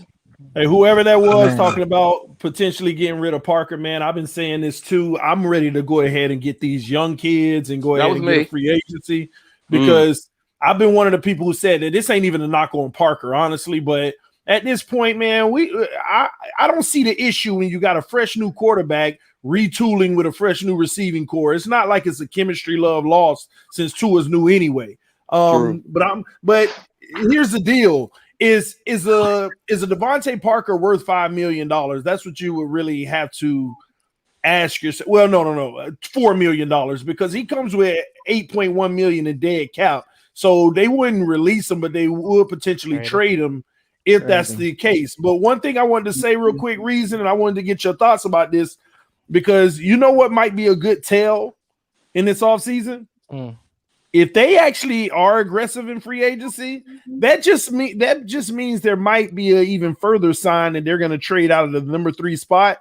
Because what many people aren't talking about or realizing is that if you trade out of 3 and go down to say 8 or whatever it is, this year the number 3 spot is projected to be pretty much almost $9 million a year. And if you move out and you go to 8, that's a $5 million a year guy. That's automatically gonna save you those an extra $3 million. So it's ways they're thinking about getting money. So that's something that I know that they're thinking about. That's why they're open to trading out of it even more than ever, because we need every penny we can for free agency if we're gonna get the right pieces. Because if you miss, somebody said that earlier too. We keep settling for people. We couldn't get our guy here, so we got that guy. What do you think happened with Noah? I agree. TD, I gotta ask you, TD, because it was on your platform. You remember, even when I joined your platform in October 2019, I was banging. I was probably the only person you heard mention Tristan Wirfs at that point, right? Now you see they didn't trade up for him, but we know they were trying to trade up for him, and you see the year he had, and right there it goes into they settled. They didn't want to overpay a little bit to move up, and they settled with Austin Jackson. I think we can all agree Austin Jackson is not half the prospect as of today that Tristan Wirfs is, and that's what settling leads you to. And well, let me ask you this: how did you feel about Austin Jackson before the little injury tweet? I actually came on this channel and said I got to eat crow because he looked better than what I told people he was. But then after the injury, you start seeing some fall apart. Yeah, so after the injury, and I know people want to say, the injury, it affected him. The problem was, if you can all go back to the pregame of the Broncos game, and I had some guy in the comments, his name was like El Salvador or something, and he said, what matchup worries you the most? I even posted this clip to Twitter. I said Bradley Chubb versus Austin Jackson. And all of a sudden, I said after the show, it looked like injury aside, it looked like Austin Jackson, Bradley Chubb watched the USC tape and said, that's how Bradley and Epinesa and Aquara beat him. All I got to do is go across this guy's face and he's a disaster. And then that's all he did, bro. No one had done that till Chubb. And then what happened? Everyone after Chubb just started going across his face and beating him. Well, let me ask you the hard question then. Keep it 1,000. What is your long-term assessment of Austin Jackson? Long-term. If he hits the weight, because I've even had this conversation privately with Richmond Webb, who played the position at like one of the highest levels ever. He's got to hit the weight room, and I don't think I think he might be solid. I don't think he'll be a Pro Bowler. But will he be a future starter for the next 10 years? No. If he hits the weight room, if he bulks up and hits the weight room, gets that strength right, then yeah, he could be there for 10 years for sure. So what are you betting on? I think he's going to hit the weight room. And we're fine. I think we'll be fine. I think, and the other thing is too, the great thing about if Tua stays healthy, like, for lefty, that's oncoming traffic, right? So, I mean, there's another thing, TD. You saw it. Everyone here saw it. I went back and I looked at the analytics a couple nights ago because I was having a conversation on Twitter. So Tua had 328 dropbacks, okay? Out of those 328, 290 of them were pass attempts. Buddy, 95 pressures on 290 pass attempts.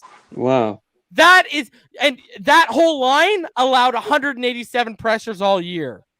So, and here's the other thing. You know what it doesn't account for? He got sacked a few times. How many sacks did Tua avoid? No one talks about that, but Tua avoided a ton, bro. I do. I was even talking about that on my stream the other day. That's one of the things, a lot of people know there's not many things that I rave about with Tua, but that's one of the things I actually praised him about, his ability to get out. I mean, guys actually put their hands on him and was still able to pull away. And now don't get me wrong, a lot of it looked, nervous to me, but that's what adrenaline does to you.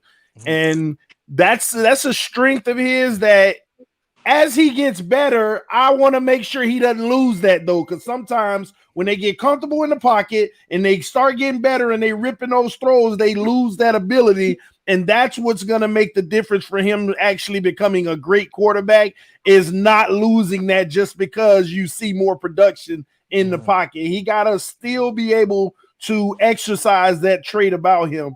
And that's what I am nervous about that. I hope he keeps it up.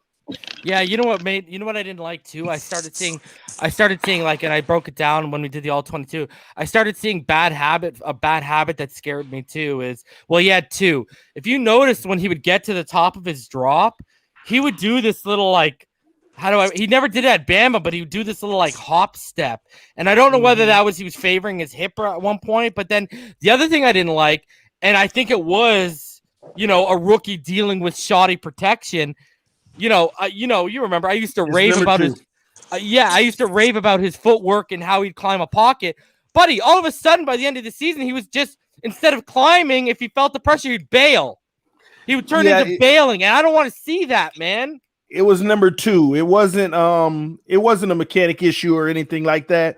It was programmed in him in this regards. When he was always ready to get up out of the problem if it was coming. Put it like that, because I noticed that too. Soon as he got to the end of the drop, he would have that bounce just in case he needed to actually go a direction with it. So then he would be able to make a decision. So that's what kills me. There's times where he's processing, but then there's times where he's not. Another thing, when he does escape the pocket, I wish that he would recognize that he got away from the harm and plants his feet and not always throw on the run, because you're automatically putting yourself in a situation where your completion percentage is going to drop.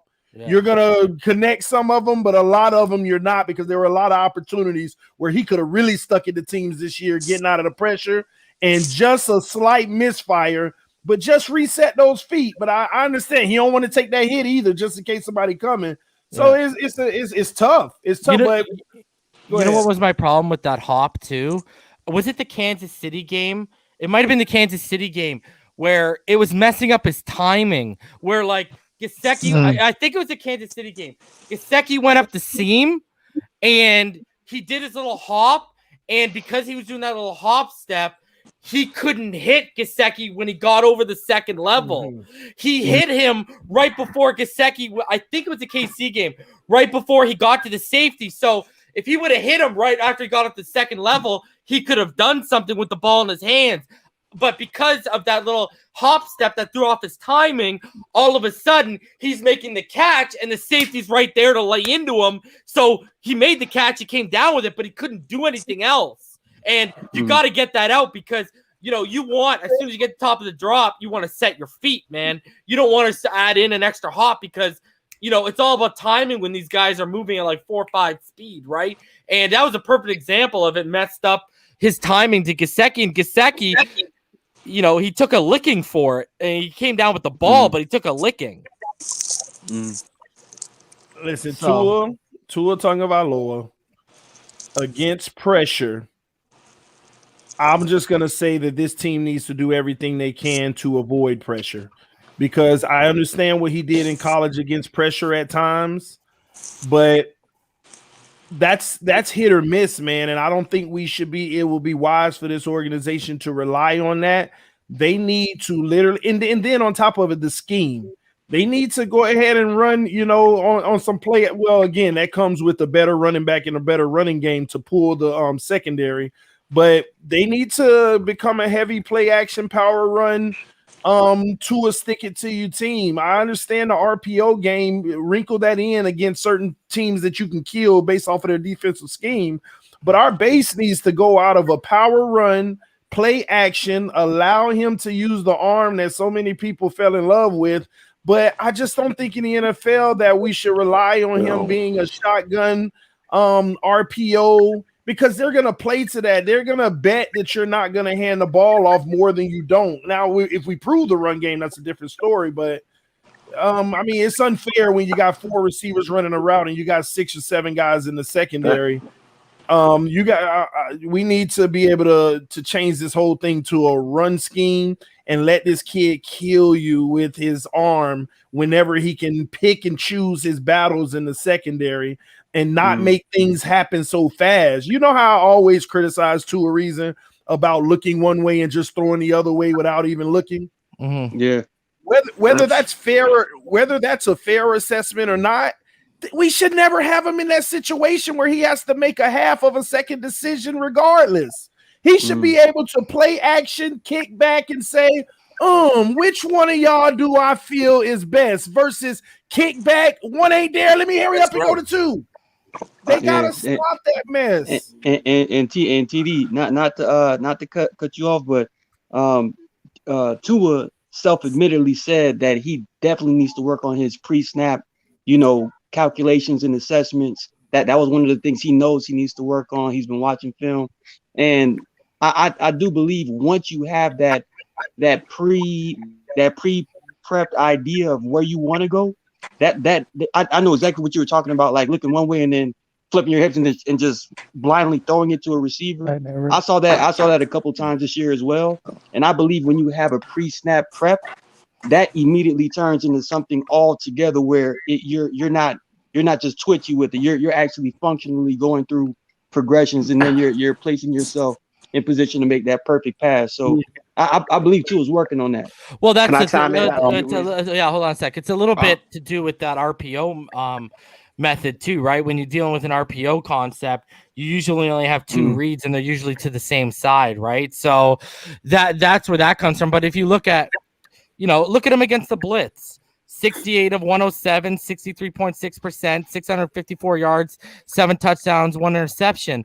I was telling everyone how efficient he was in the hurry up, no huddle. And then Gaily came out and said, I don't like that no huddle, hurry up nonsense. But look at almost 70%. The guy was 37 of 53 for 409 yards, man. And you look at him, everyone was worried about the shotgun. Look at how he was under center. His completion percentage isn't that great, but he didn't turn the ball over. You know what I mean? I don't know, man. I think, it all depends on the running back, but I do think they need to, if you go back and listen to what Najee said, right? Not on Pat McAfee, he basically said when he looked at our playbook that it was a lot now. It's a lot of Alabama concepts. So that tells me what I've been hearing, which is they're going to continue with the 12-man personnel, but the wide splits, but there's going to be a lot of more screens and a lot more RPOs installed this year. It's because that's his game. He's a quick rhythmic passer. He's not a guy who's, he can sit there and, but that's his game. He's quick, rhythmic, out of his hands. That's supposed to be his game. But at the same time, you can be quick and rhythmic all you want, but if if you're dropping back and Robert Hunt is in your lap almost every snap the way he was, what does it matter, man? You're gonna feel the pressure, you're gonna move off it, and you're just gonna try and get rid of the ball, man, and that's how bad habits happen. Well, Reason. And Reason, out of that under center. Oh, my bad. Go ahead. Out of the under center, I got to say this about Tua under center. Here's a reason why his numbers weren't as good as well under center. Because exclusively that's for passing plays under center, right? Exclusively, this is what defenses did when Tua was under center. They sent someone extra off of the edge, off on the weak side. So every time it was play action and he rolled out, somebody was on their way to him. Yeah, they exclusively did that. So whether he handed it off or not, that person, most teams never went after the runner, and that's why when he pulled it and came around, there was also always someone chasing him, and he had to make those throws like that beautiful one to Gesicki, that when he got on the second level, like sideways flick of the wrist, in coverage. It was the thing of beauty. I can't explain to you which one it was, but he snuck behind a defense off of a cross by the tight end underneath. But that was the issue. Teams will do that. That's the same thing they did in Tennessee in the playoffs. Every time, and not to bring them up, but every time Tannehill play action, they just sent someone to him every time. They're not going to go for the handoff. And since our running game is so putrid, they never had to worry about going for the handoff. So No fear. Yeah, so honestly, it's kind of skewed when you look at under the center. I think it could be a lot better if you scheme for that, pull someone over there to block, and or just improve that run game, and then they got to honor it. You know, they can't bring that extra person on the weak side. So, and that's another thing, TD. You know, I love Kinley, but who did we have on the interior this year that was good at pulling? No one. You mean the last 3 years? Yeah, really. I know. Yeah. But it was, and like I think we can all agree, Jesse Davis was an absolute disaster when they had him inside too, right? That's the issues that we're having. Especially with the whiffing last year on the running back position. We have no threat of the run game. I mean, the RPO, the first word is R, run. And even with play action, you need run. We can't have the power run because at the inside and the interior, we lack athleticism to even pull a guard to run this type of scheme. That's why these are building blocks. And this year in the draft and free agency, we have to be aggressive because we're doing the kid a disservice in a way of this. Even with Tom Brady last year, when he was in Tampa Bay, and Arians wanted to just chuck it, risk it, no biscuit, it was a struggle. But once Arians said, you know what, let's do your thing, let's run the way you want to run it, everything worked. Every quarterback has a system. Even Mahomes, to an extent, that system, that style of offense, Andy Reid implements. But when we do, we just got to give the kid or whoever, we have to give the kid the tools that he needs to succeed and thrive. Tua is a rhythmic quarterback. Everything's timing with precision, the intermediate routes, the slants and all that, and everything based off the running game. If we have no running game, then, I mean... It throws them off, yeah. Yeah, it throws everything off. It throws everything off. We can't win like that. We can't. That's not. We can't ask this kid to win like that. Nor do we have the weapons on the outside to win like that. Yeah. We can't just chuck it. We don't have no deep threat that's going to blow the lid off of defense. So I mean, no one that'll stretch the field. Right? Yeah. I mean, Herbert had that for him. He had that. We don't have that. So we're doing the kid a disservice. We have, and what Reason's been preaching on this was the ball game. EM's been preaching on this. We have to set this in the trenches, especially in the interior. That's why they want Joe Thuney so bad. That's why Reason wants a Lindsey so bad, because they can get to that second level in the running game. That is key. Thuney, you saw how he destroyed us in the first game, pulling, getting to that next level. Those type of things open so many things up that in the fourth quarter, once we pound a hole in your head, then Tua can kill you going over the top. That's when those slants to DVP or whatever can go for 8 yards to 20 to 30 to 40 yards. Those things happen. That's when you can see that Alabama style of offense come in, or just effective offense when people are running wide open. Why? Because teams are getting gassed and getting hammered for Damon, 3 quarters. To your point, the LSU game of Tua's last year proves exactly what you're talking about now. Now, the first half, unless if you take away the fumble he had, he was okay. But once they started balancing, it's all about balance with Tua. Okay? He doesn't have an arm like Herbert where you're just going to sit there and say, yo, throw it 50 times. Okay? Yeah. Like, look at when they installed and when they balanced the attack and Najee became more of a factor in the second half, all of a sudden, Tua was being the best cornerback in college outside the numbers steadily, bro. Derek Stingley. Steadily, bro. No problem. Because it goes back to what TD was kind of alluding to. You have to, why these guys are they're not biting on play action. They're just saying, yo, and here's another thing, too. Let's be all honest with ourselves. The book was out on Chan Gaily, all right? So there's guys who have been around in this league for a lot of time. Guys, they knew literally what keys and what false keys to look for in the play action game that was going to lead, they're play actioning, right? So it goes back. If you don't have a running game that strikes fear, what are they going to do, bro? It won't work, Reason. You know this for sure, and I'm sure everybody else that's watching football.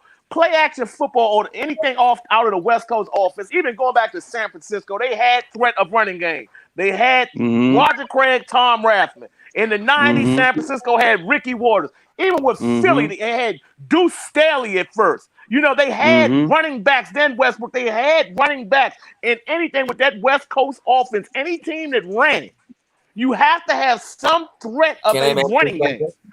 And if you don't, then it's just you have to make them. You have to make them honor and respect. You have to make them honor the run and you gotta have athletic linemen too. They can get to that, especially in the two. They can get to that second level in the run game, and that's things like a Penei Sewell. Yeah, we whiffed on it last year. We wanted Tooney last year. They franchised him. That's why the leak is out this year about us wanting Tooney.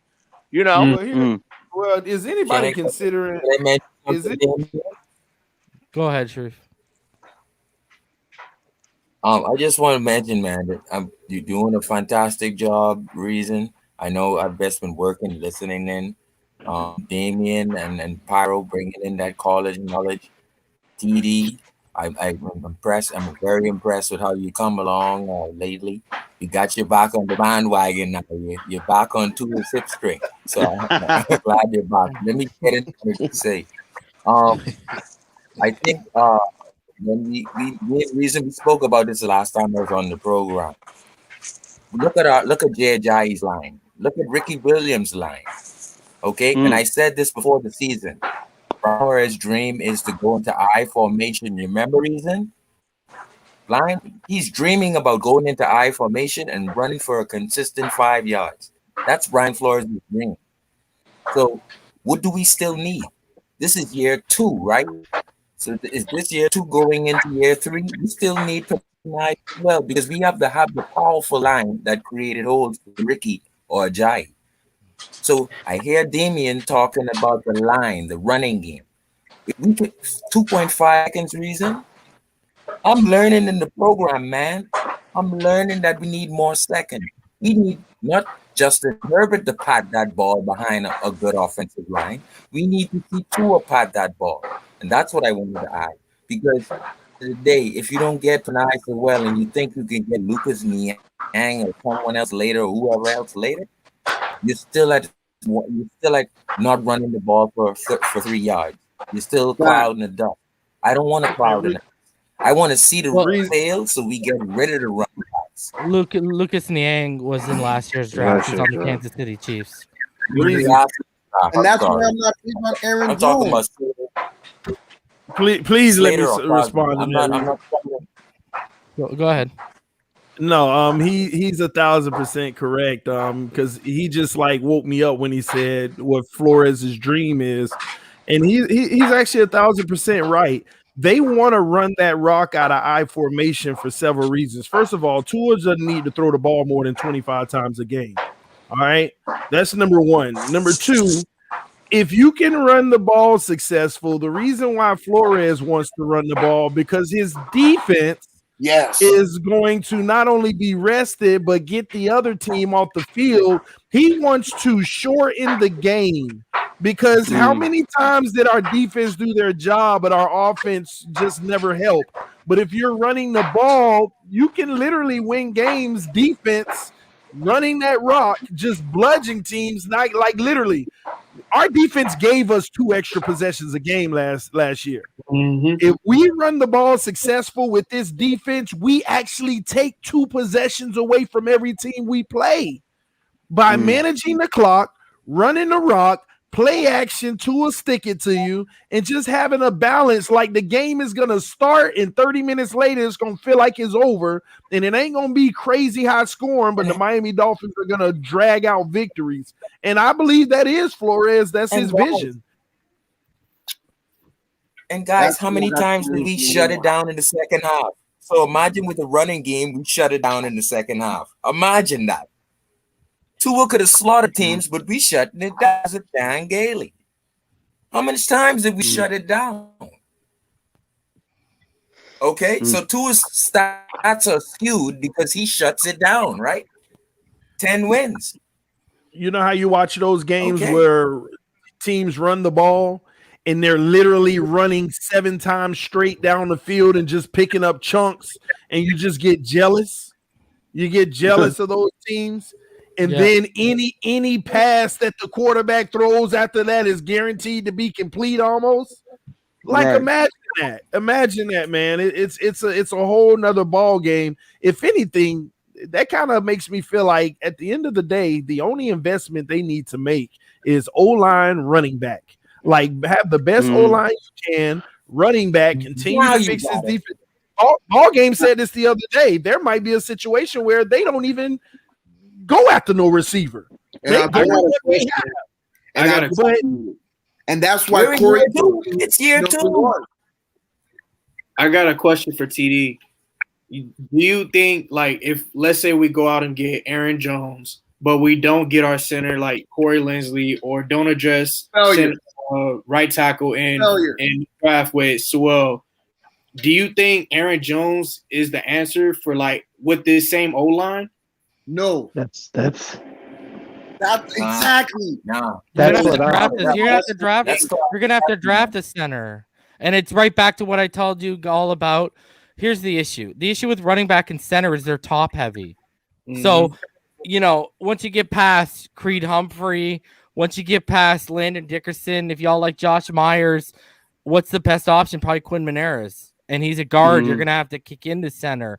Or Robert Hainsey, who I talked about after the Senior Bowl and Ryan brought up yesterday. So all of a sudden, this is why my top 3 guys on my top 10 target list were Linsley, then Moton, and then Aaron Jones. Because the center, listen, first of all, you can add an all-pro who's already proven and he's an all-pro. Okay. Secondly, do you want to go into the draft and say, oh, we got Isaiah Wilson or we drafted Penei Sewell? Let's add another rookie to the mix. And here's the other thing. People say Dieter. Okay. Has Dieter snapped a ball at the NFL level? Nope. I don't think so. Has Dieter had to be the main communicator, picking up blitzes, pointing out mics? I don't think so. In game situations at the NFL level, not at Wisconsin where everyone's running like quarters against you, bro. I'm talking about when you're getting disguised looks coming at you. This is my issue where I'm at with this. So what? We're gonna stick either a rookie or an unknown in the middle? When our QB That's why Lindsey makes the most sense. That's my worry, though. That means like That's my worry. If we don't get Linsley, one at a time, guys. Okay. What I was saying, that's my worry. If they don't get Linsley and they're confident in Dieter, we're just gonna have a rookie in the center of the line, and also gonna have Wilson at right tackle, who's still gonna be a rookie in my eyes because he only played 3 games. So it's gonna be a young offensive line, and we get a running back. He played 3 snaps, not 3 games. He played 3 snaps, literally 3 snaps. So he's basically still a rookie. Exactly. And I was saying like Grant, Dieter didn't beat out anyone either. Just like Grant, nobody beat out Grant to pass him. No, Dieter didn't beat out anyone. Someone got hurt. Hey, Reason. Go ahead. What confidence do you have in the OCs?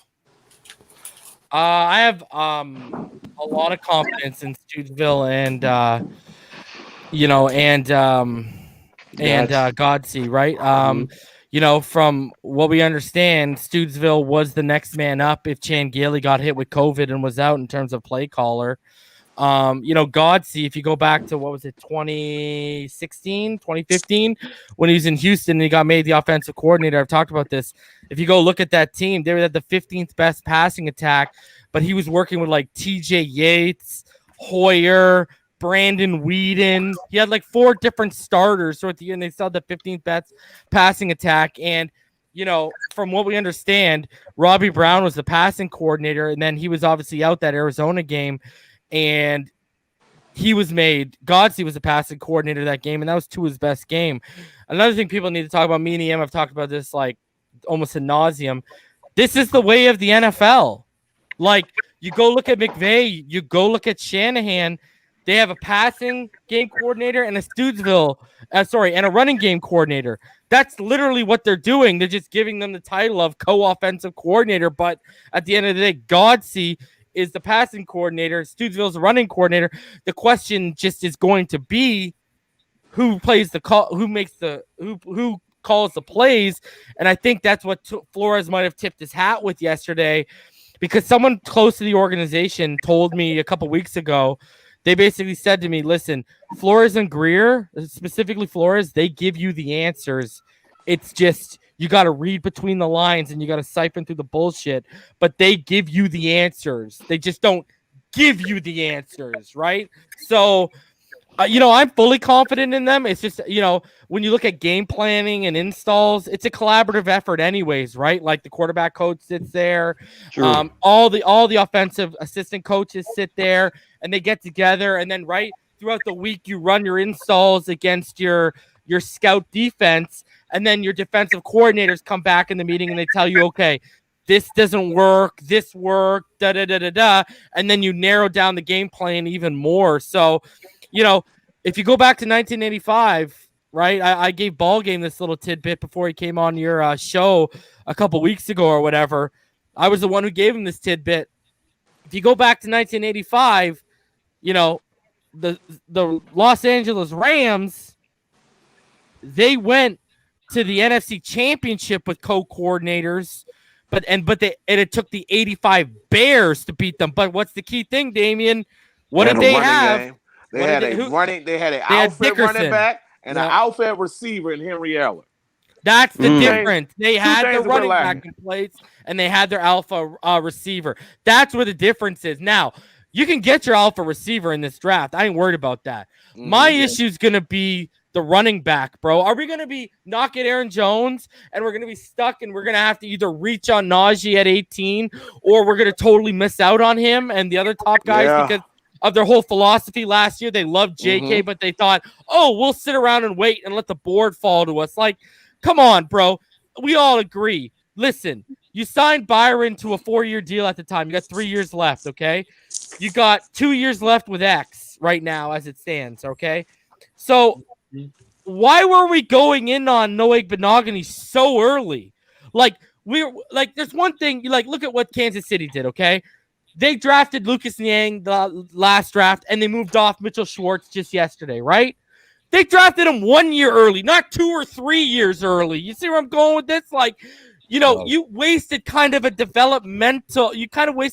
on developing a guy far too early, I think. And that's Byron is a 5-year, and that's one of the main reasons it did make it's 5. That's one of the main reasons I felt like it didn't make any sense. So I felt like they're potentially going to move X. That's one of the main reasons why. Well, let me ask you this. Didn't add up. I wanted to ask you this earlier before you left. Let me ask you this, because I've tried talking to people. Am I the only one who thinks it's messed up that we obviously approached Kyle Van Noy about a restructured pay cut? We haven't heard listen, before a deal happens, usually you hear, even when guys are franchise tagged, Justin Simmons being a perfect example, they franchise tagged him, but they're working towards a long-term deal. We haven't heard anything about him getting the more money that he wants. Haven't heard of X. Yeah. Well, and what did he do, right? The agent he got is the same one who got Paul Soliai and Olivier Vernon out of town, right? We haven't even heard rumblings of them sitting down and talking numbers. We haven't even heard they're far apart on numbers. Do you know what I mean? So what's going on here? To you? What does that mean to you? Well, what it means to me is the Asante Samuel Jr. noise is really, really, really telling to me, man. And, I brought this up a couple weeks ago that I was hearing it. And then now you see that the prospect list came out of the guys they've Zoomed with, and Asante Samuel Jr. is right at the top of the list. And guess what? You're going to have to spend possibly that 36th pick, or that, I don't know if he'll be there at 50, or that 50th pick on Asante Samuel Jr. He's not going to be a day 3 guy. So if they're turning around and let's say they pick 36, if that's the plan, you got to think they're exploring options with X right now. So if they get another corner in the first 2 rounds, it's over. It is a conclusion. And real quick, I gotta I'm not EM that curse people out in the comment section, but I have to address this in the comment section because they say, but X never himself came out and said anything about wanting more money. Let's be clear, ladies and gentlemen. Stop it. It is common sense. Yeah. It is your agent's job. You just got 10 interceptions, and you literally, I don't care if you got 3 defensive player of the year votes. That's defensive player of the year. One vote is solidified. He is worth, the man can get the money, and it's the agent's job. If the money is out there for him, it is the agent's job to start making moves or doing what they need to do. So he don't have to say a word. I mean, honestly, he need to fire his agent if it's like, yeah, you got 10, but just stay on your contract. It's all good. We're going to keep playing. You need to fire your agent then. Yeah. I mean, come on. Let's just be honest here. Well, that's what he did, right? Like, remember we heard near the end of the season he wanted more money. Then that whole incident went down with his friends at his agent's place or whatever. Then so we heard he wanted more money. That was the talk out of his camp. Then he gets rid of the agent for whatever reason he has, and then he gets an agent that plays hardball over money with us. He's telling you what he wants through his actions. And good for us. At least he's not the vocal type to be out here. Hey man, I want to, so that's all trade good. Me. You know what I mean? Yeah. Exactly. So I can't. People try to qualify stuff. Some things are common sense, man. What is Xavier's trade value though? Like, what do we get for him? I don't think they could be finalizing that right now to see if it's something next year in the first round or maybe something this year. They could be finalizing that. I think you could get like a first and like a third. You're not getting a Jalen Ramsey haul because the issue is he's starting to creep up on. He's what, 27 now? I think he's 27, right? Yeah, late 20s. 27. He's got multiple times even coming out of Baylor where he's had knee issues. Once you start creeping up on 30, you know what I mean? I think you could get a first. Like, I think EM's onto something. I would target Dallas. He's a Houston boy. Target Dallas, man. Dangle that 10th pick. Say, hey, because Jerry loves the big names. Say, hey, I'll give you X for the 10th straight up. Because I know where that pick lands. Let me tell you why they wouldn't do it. Dallas got a little bit of money now. Yep. Because they basically they screwing their future up. Like 5 years from now, they're gonna be in trouble because of that deal with Dak. But they're going for it now. They're going to retool this defense and free agency in the draft, and that's right down Jerry's alley. Getting an Xavien Howard, I bet you can get their first round pick.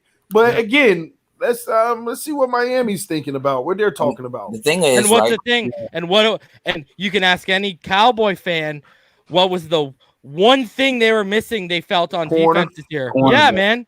They were all, I've seen Dallas fans say to like Dolphin fans, man, we really missed Byron this year. And they drafted Trevon Diggs out of Alabama last year. Now you can take some pressure on him because they basically put him on an island. Now you can put some pressure off him by lining X on the other side of him. Man, I'm gonna tell you now, Dallas would actually be a lot more serious. Man, just a move like that, but the Miami Dolphins will also acquire another huge asset. So. And then you know what you do, TD? You can turn around like EM suggested. Whoever your top corner is, you go pick him with the 10th pick. Yep, exactly. That easy. Okay, well, you don't think you can get him at 18? No, I think Farley and Horn will be gone by 18. Surtain might be there. You don't like Surtain? I'm not a huge fan. No, not a huge fan. I don't know why. I like. Listen, it could be just the Dolphin roots, man. It's a piece of me that just wants them just to repeat that. I don't know why, man. I like Asante better. Me too. Surtain is physical. It's just he's not going to be the cornerback where you're like, okay, you can leave him on the island. Nah, he's a zone first cornerback in the NFL. And we don't run, and we're man, right? And what do we like about our organization already? We can develop. Needham is already ready to take that spot. We're not crying. We're not sitting out here crying or. I wouldn't mind Needham stepping in. That's what I'm On saying. the boundary. Yeah. Oh man, we develop. My point is we develop, and that's what the advantage is with Flores. But I think EM might be onto something. I think because the rumor is that Noah Igbenogany is going to get a lot of slot snaps. Nickel. So they might be moving Needham to safety, I think. Man, where Bobby McCain going? Buddy, I keep hearing rumble. Well, I mean, we all seen they ain't done nothing, but he's been one of the hot names of being cut. Man, really? I don't agree. I don't agree with it. But if you go read all these idiots like in the South Floridian media, he's been a hot name of being cut. 7.3. Wow. If they cut McCain before Jakeem Grant, I don't know what I'm gonna do. We should go to Davey and start picking and stuff like. Nah, bro, we need Jakeem out of here. Listen. I think Bobby McCain will be on this roster. He is one of the guys that will restructure because his contract spells restructure all over it because he would want to, or he'd be losing out. I mean, he's gonna save $6.4 million if we were to cut him, and we only got 1.5 in dead cap. But I wouldn't want to cut him anyway. Bobby has worked his way to some type of value where you can get a late draft pick, right? Am I wrong? No, you're right. Like, you know how hard I was on him before last year. He took a leap this year, man, at that position. And it all started in training camp when he took Balazs's soul from him, Shang Tsung style, bro. The thing with Bobby for me, right? Whenever he comes down in the box and takes on a running back at full speed, that shoulder, man. I see it every hit. I see it. He can't play that position. He can't come down in the box with me. He comes out of the game when he takes the tackle. I don't need that from my safety. I need the Paris Ford or someone. You just took the name right out of my mouth. Paris Ford is one of those safeties that I'm not disrespecting Bobby, but I'm just saying when I see him come down in the box, he's taking the hit. Yeah. He's a former corner though, so I mean, to me that tells you all I need to know about Balazs.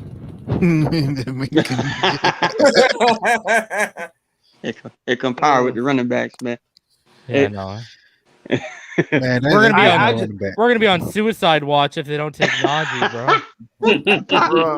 I know that this is gonna be the next 5 days is gonna be crazy. Oh yeah, and the craziest part about it, 4 of those days you might not hear nothing. I mean, because we're coming too close to a day where certain things have to happen. You can't sit here and keep like what are we trying to do? Literally go into camp over the cap and then try to figure it out then? Now that's what's frustrating because they can do that.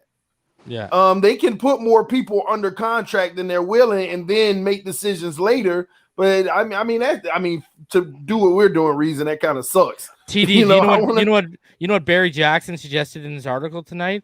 That this team might take we're close to signing this player. Let's restructure or cut that guy approach. I don't like that, man. Yeah. Like, just get him out of the building right away, bro. Like, they don't, but the Dolphins will always be scared in that resolve until we build something that's winning because we've been burned too many times. We've let this go, and then we're going after that. Nah, I'm straight. I don't want to go there. So this team is on eggshells in that regards. I mean, our reputation's getting a lot better, but we're still not there. Yeah, I agree. It's crazy, man. I don't know, but man. Hey, it's weird. Man, you're not worried about the Patriots next year? I have a feeling they're going to draft Mac Jones, so I'm not really that worried. After signing, but even drafting Mac Jones, he may not be the starter day one if Cam starts. It's not even just about Cam for me, because Cam was actually playing some good football before he got COVID. Yes. After that, he was, it was really, really bad almost in some regards. But I'm just looking at the fact that a lot of those, like somebody said it earlier, a lot of those defensive players are coming back. They got $70 million, bro. $70 million bucks. 10 players are coming back. So here's my question: why are they letting Tooney walk? Because they built Belichick. Belichick, he's going to deserve a lot more money. Let's go get fresh.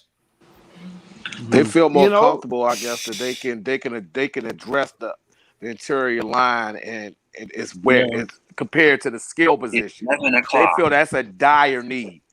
They're a power run team though. Like letting a guy like Tooney leave is dangerous. You're playing with fire. I totally understand that. I totally agree with you, but their lack of any type of weapon in the skill position.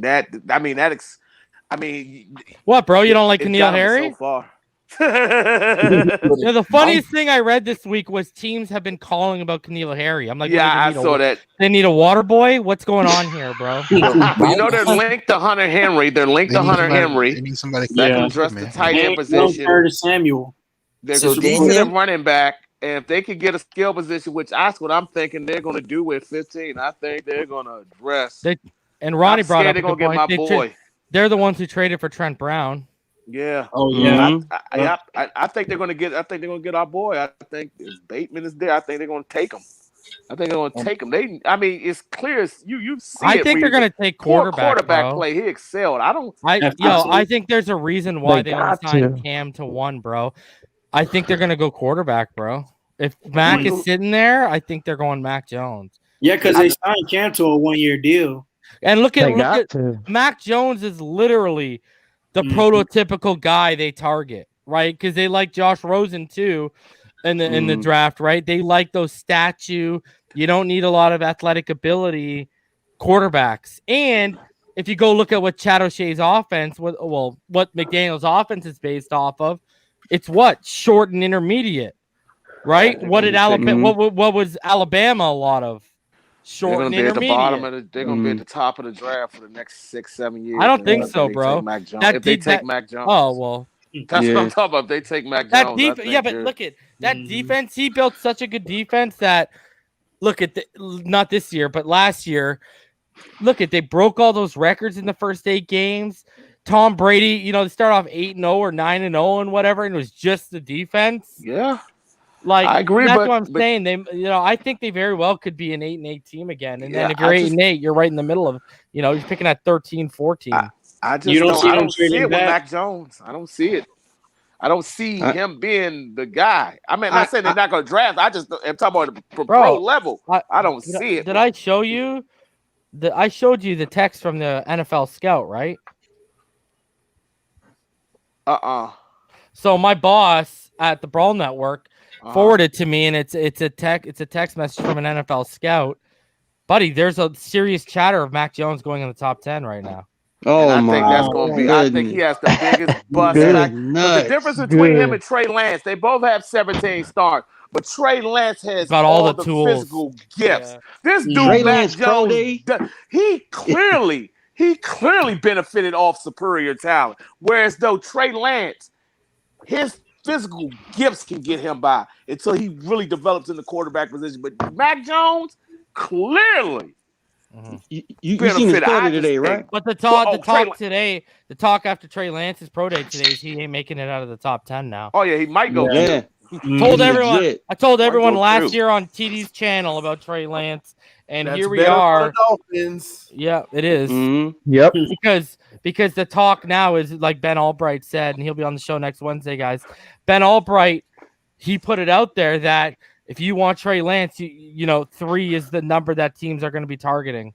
Wow. Literally nailed us. Strong arm, can run the ball, just explosive running the ball, like a more polished to me. And I remember this name, Steve McNair, back in the day, the way he could run the ball with that comparison. He's like Steve McNair 2.0. This kid got it, man. He looked good. He looked good today. Can you see Detroit that team trading the 3-4 to get a quarterback? Hell, probably so. We hope so. Carolina. Detroit. Detroit's not trading up. They're in on Goff. From what I understand, they're looking to trade back. Yeah. And you got to. Goff's still a young they're quarterback. rebuilding, but they want to rebuild like we did with many draft picks as possible. So who's the first team that'll trade up? The Eagles, because I don't believe they're on Jalen Hurts. And where are they? Where are they Six. picking? You got the Broncos at 9 have said they want competition for Lock. Nobody believes the Falcons would. Nobody. No, because I think Fields will fall to them. Yeah. So how many quarterbacks we got up there now? I mean, especially after today. I think four are going to go in the top 10. I think, you talking about top 10. I thought you were talking about after Lawrence. But the way you guys are talking is 4 are going to go in the top 4. Think about it. That's what the word is. That's all of a sudden. That's what the word is from insiders today after Trey Lance's pro day. Because you got to think about this with Atlanta. They're the most comfortable team besides Jacksonville taking the quarterback because he ain't got to get one of them. Year. But they know they'll get one of those. They know they're going to get one of them, and they can sit them because they're going to still be on Matt Ryan for at least another year, 2 years. So you can sit this guy. So they're the most comfortable, especially with the hometown boy, because more than likely he's going to fall to him. So they're going to have a decision to make if the Jets take Lance. They're going to have a decision to make with Wilson or Field. So it's just on getting the team to fall in love at 3 or getting nervous. It depends what Carolina does also in the next coming weeks with this Russell Wilson or maybe even Deshaun Watson or whoever. I think Russell Wilson's going to be a Bear. The Bears, yeah. So give me your order for top 4 quarterbacks, 1 through 4. Trevor Lawrence. Then I'll go Zach Wilson. Then I'll go Lance, and then I'll go Fields. Mm-hmm. So here's what bothers me because we automatically say, well, Atlanta's going to be fine. The chatter is this person, right? Mm-hmm. But when you really think about it, a lot of times that's the media saying that because that's what they'll be able to guarantee. But that doesn't mean they won't say, hey, we actually want Trey Lance.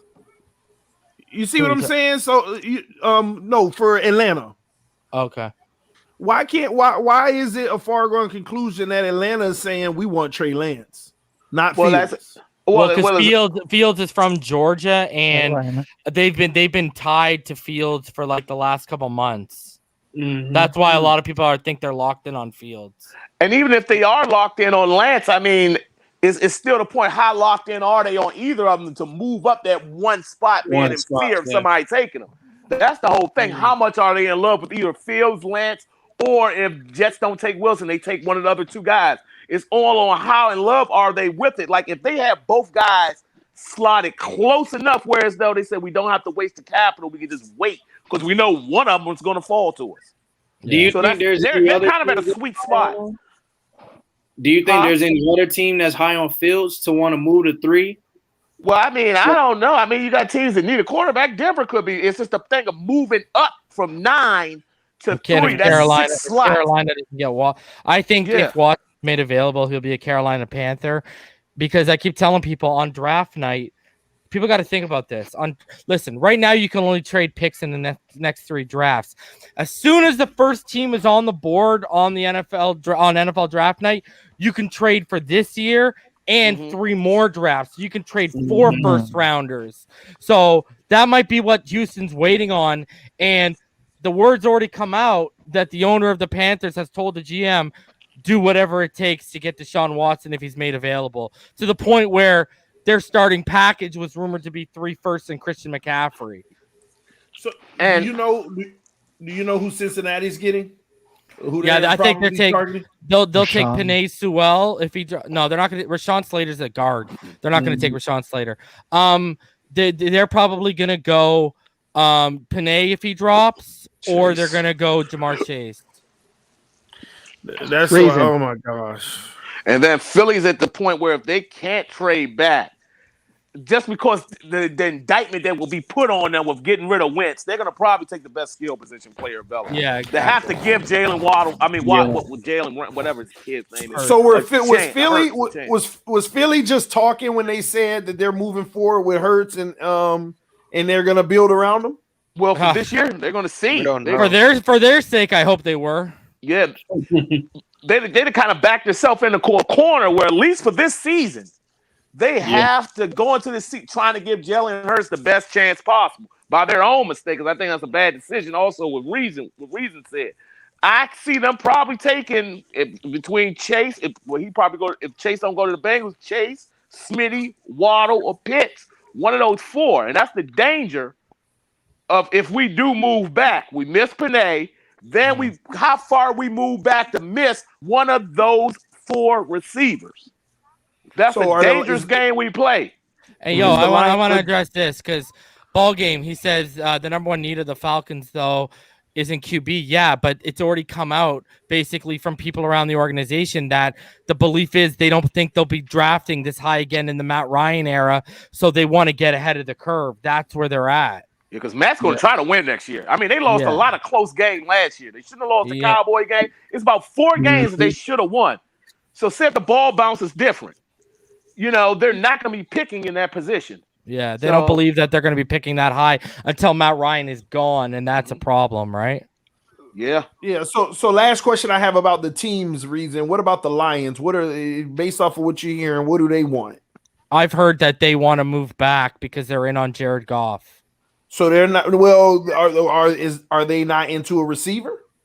Well, I posed that earlier. If they don't move back, they're losing Galladay and Marvin Jones. That's your problem. Like, listen, if the Eagles are in on Hurts, okay, and the Lions are in on Goff, because really, who's going to trade up to number 7 unless some quarterback slides, right? They could be taking. You could get your run on wide receivers right there, right? Especially if Chase goes to the Bengals. All of a sudden, now you got 3 wide receivers are off the board, and Pitts might be one of them because the Eagles are trying to move Zach Ertz right now. So they could be wanting to replace him, right? That's the danger of us trading back. How far do we trade back? That's what I'm trying to figure out right now, because because I'm over here envisioning a potential trade back twice and still grabbing a receiver. And that's the thing. The only team that we know for sure, 2 teams that we know for sure that will take a quarterback is Jacksonville and Carolina. We can't even say the Jets for sure, but we know those 2 teams are taking a quarterback. I already told y'all to place your bets. The problem with the Jets is if they're not taking a quarterback, what do you think they're doing? They're trading back. Yeah, they're going to trade back, and then they're going to screw us because someone's going to trade up. They're not taking Penei, bro. They have Mekhi Becton. They got Mekhi Becton, bro. Well, I mean, you always use another tackle. Yeah, but here's your problem. You're going to have to pay 2 elite tackles. Exactly. So what? You're taking Penei for 5 years and then you're moving off of him? No, but who said they have to move off? And that's 5 years away, and they're a year different from each other. I'm saying after that, you're gonna have to move off of them because you're gonna go into the option year.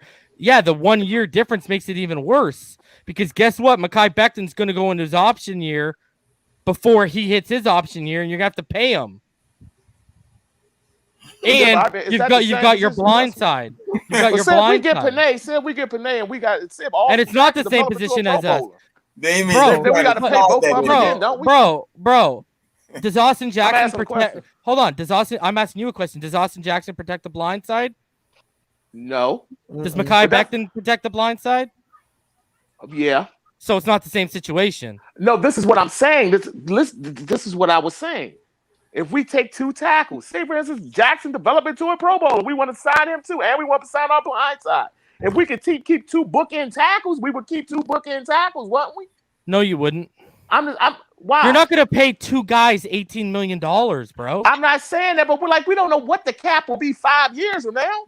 But okay, so that helps my position. Then you're going to have to pay him $22 million.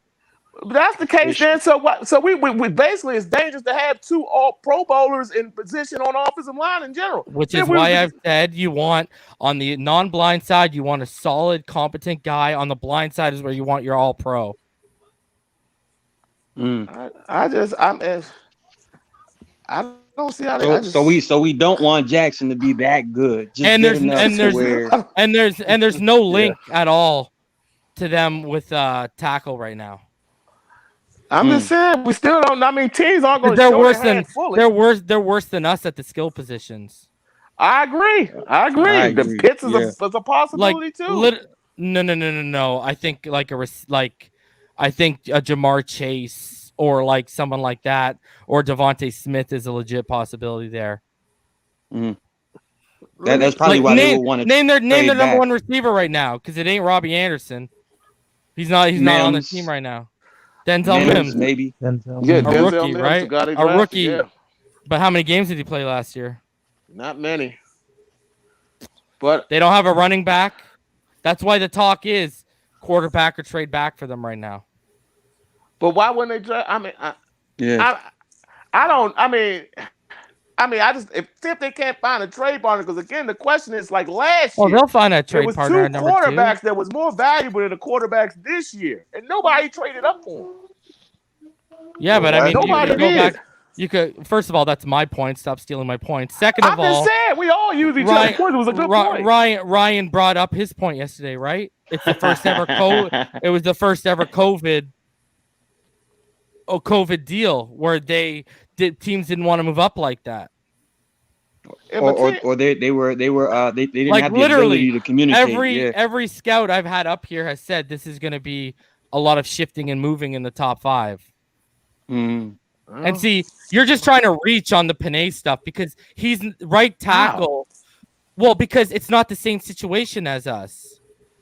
We don't have our blind side figured out. They do. That's a big, big difference. Because even if they draft a quarterback, name a left-handed quarterback in this draft. So they would have their blind side figured out even if they took a guy at 23. And if you actually go back and watch the last half of their season, their O-line was actually damn good. Yeah. Especially their interior. But Penei's following us. Penei's following us. It's just what do we want to do with that third pick? And the whole thing is, guess what? They have a way more sexier pick than we do to teams that want a quarterback. Because you can get the number 2 guy on your board, whereas for us, you may have to settle for number 3. But let me see you argue this one. Go ahead. I'm not arguing. I mean, I don't know which way. I still don't know if the Jets are sold on getting rid of Darnold, and I don't know if they're going to be able to trade back. I mean, I just don't know. I can't predict. Hold on. Why can't they trade back? But everyone's up here talking about us trading back. I never talked about us trading back. I never said that was set in stone that we will. Okay, but we have had the conversations of here. We literally have had them about hypothesizing trading back. Right, it's all a hypothetical. Okay, yes, I have, and it's all a hypothetical. But my point here is they have a sexier pick at trading back than we do. Yeah, they're at 2, we're at 3. Yes, they do. You would have your choice of everyone on your board not named Trevor Lawrence. Whereas with us, there's going to be 2 guys off your board more than likely. Guaranteed, yeah, because we're at 3, but still. I can see. And I already told you Joe Douglas already came out, and the reports already came out that he's not sold on Darnold. And I've already told all of you again, I'll repeat it one more time. What is the thumbprint of a GM? They get their coach, and then what do them and their coach do? They go get their guy. So if they don't come off Darnold, you still think they're going to take a quarterback? If they can't get off Darnold, the pick, trading back. See, if they can't trade back, you need a partner in order to trade back. You can't just get You're the number 2 pick, bro. You're gonna get a partner. Yeah, bro. That's not 100% sure. Oh, come on, bro. With these quarterbacks out here, come on. I can't lie, Damien. Right, you got Trevor Lawrence, Zach Wilson, and then Trey Lance today looked so good. I was Justin like, yo, Fields, bro. And you still got Justin Fields on the board. Yeah, like so. There's it didn't partners happen out in there. 5 or 6 last year. I just it did. An example of why it didn't happen, bro. I had a scout up here yesterday who knows more than you and me put together, who gave you the reason why it didn't happen. That's his hypothetical, though. At the end of the day, that's not his hypothetical. That's not his hypothetical because guess what? It didn't happen. That's still He's telling you why. That's not a hypothetical. A hypothetical. Dude, you know that. Oh, now it's an opinion, bro. It is. It's a guy who's talked to way more people and is connected to way more people than me. It don't matter. He still can whiff. coaches and GMs whiff. What does that have to do? What does whiffing have to do with not trading back? I'm not saying that. I'm just saying it's a possibility that they You're all can't over find the place suitors right now, bro. They can't. It's a possibility that they don't find a suitor and they're stuck it too. See if they don't get rid of Donald, then what are they gonna do? And then when you wake up from this dream, what happens? I'm not waking up for a dream. I'm just stating the way I feel about it, brother. That's all in general. Just because I don't agree with you, that don't mean nothing. Bro, all I see is you grasping at straws for Penei going at 2. That's all I see. I'm not grasping at straws. I'm just giving my point of view on it. You don't have to agree with it. I'm just giving my point of view on it, if there's brother. all this talk about us moving back, the number 2 would have an easier job than us moving back. Yeah, I mean, like, look at what like happened. that's not even a question. That's not even a debate. I mean, that's just my point of view on it, man. Right. And Reason did mention too, Joe Douglas does want to get his guy if he doesn't believe in Sam Darnold. And Zach Wilson, I've seen film on Zach Wilson. That dude, he's a franchise quarterback. He's a guy that you would want to, at the very least, draft and attempt to build around. So I don't see the Jets really taking that scenario of, okay, we're gonna get 2, book offensive tackles, like how Reason was explaining as well. But you're gonna have to pay both of them, and that normally never happens. So just for your booking, in the future, it's just get your franchise quarterback in Zach Wilson and then move on. Joe Douglas is very smart too. So. Yeah. He's one of the best DMs in the game. I've been saying that for time, man. He's a chess player. Yeah. Hey, Reason. Go ahead, bro. When you first started, I got a question for you. So why are you so low on Isaiah Wilson?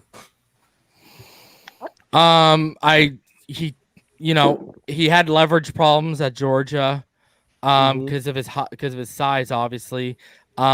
He's not very athletic. What else do I have? He's not very athletic. No, I don't care about that kind of stuff. The maturity issues. What else did I have here? I gotta bring up my notes. He's not very athletic.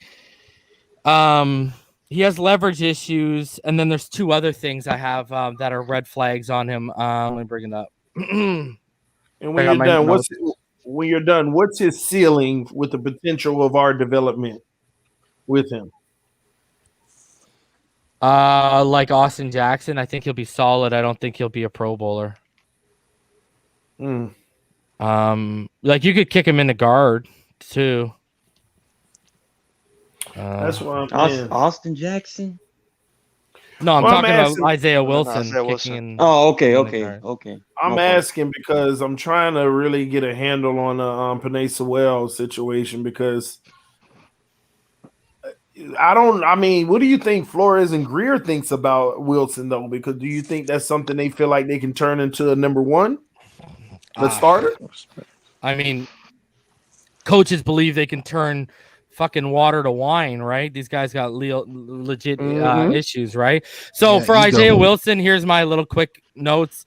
Massive right tackle. This is before the combine. 6'7", 350. Solid in pass and run block protection. Over the course of his 2 years as a starter on 758 pass block snaps, he allowed 2 sacks, 5 hits, and 17 hurries, with only 6 of those hurries being allowed in 2019. He did get better each year as a starter. He's got great length, obviously, because of his size. He faces outside rushes fairly well, tons of upper body strength, and really good ability in open space. No problem tracking, mirroring linebackers. Problem is he doesn't have quick feet, great agility, and here you go. His ability to recover is mediocre at best. Due to his enormous size, his ability to get low definitely shows to be a struggle for him. Isn't he just basically like another Robert Hunt? That's exactly basically, except he's a 6'7" version of him. Yeah. So big frame. The reason why I asked is because, do you think this is a move for them to develop into a starter, or a move to just have some superior depth? I think if they do and go after Sewell. See, the thing with Sewell is, a lot of people don't. I bring this up multiple times, so I guess people do know now. He was a guard recruit to Oregon, right? Like he played left tackle, left guard, and right tackle in high school. His first snap at the age of 17 at Oregon, he was playing left guard. He wasn't even playing tackle. So you can literally move him all around. The only position he hasn't played is center. And So where is he best? I think he's best suited as a tackle. You think we're getting Sewell or we're trading back if he's on the board? Well, I played the clip up here. Simon from 3 yards per carry.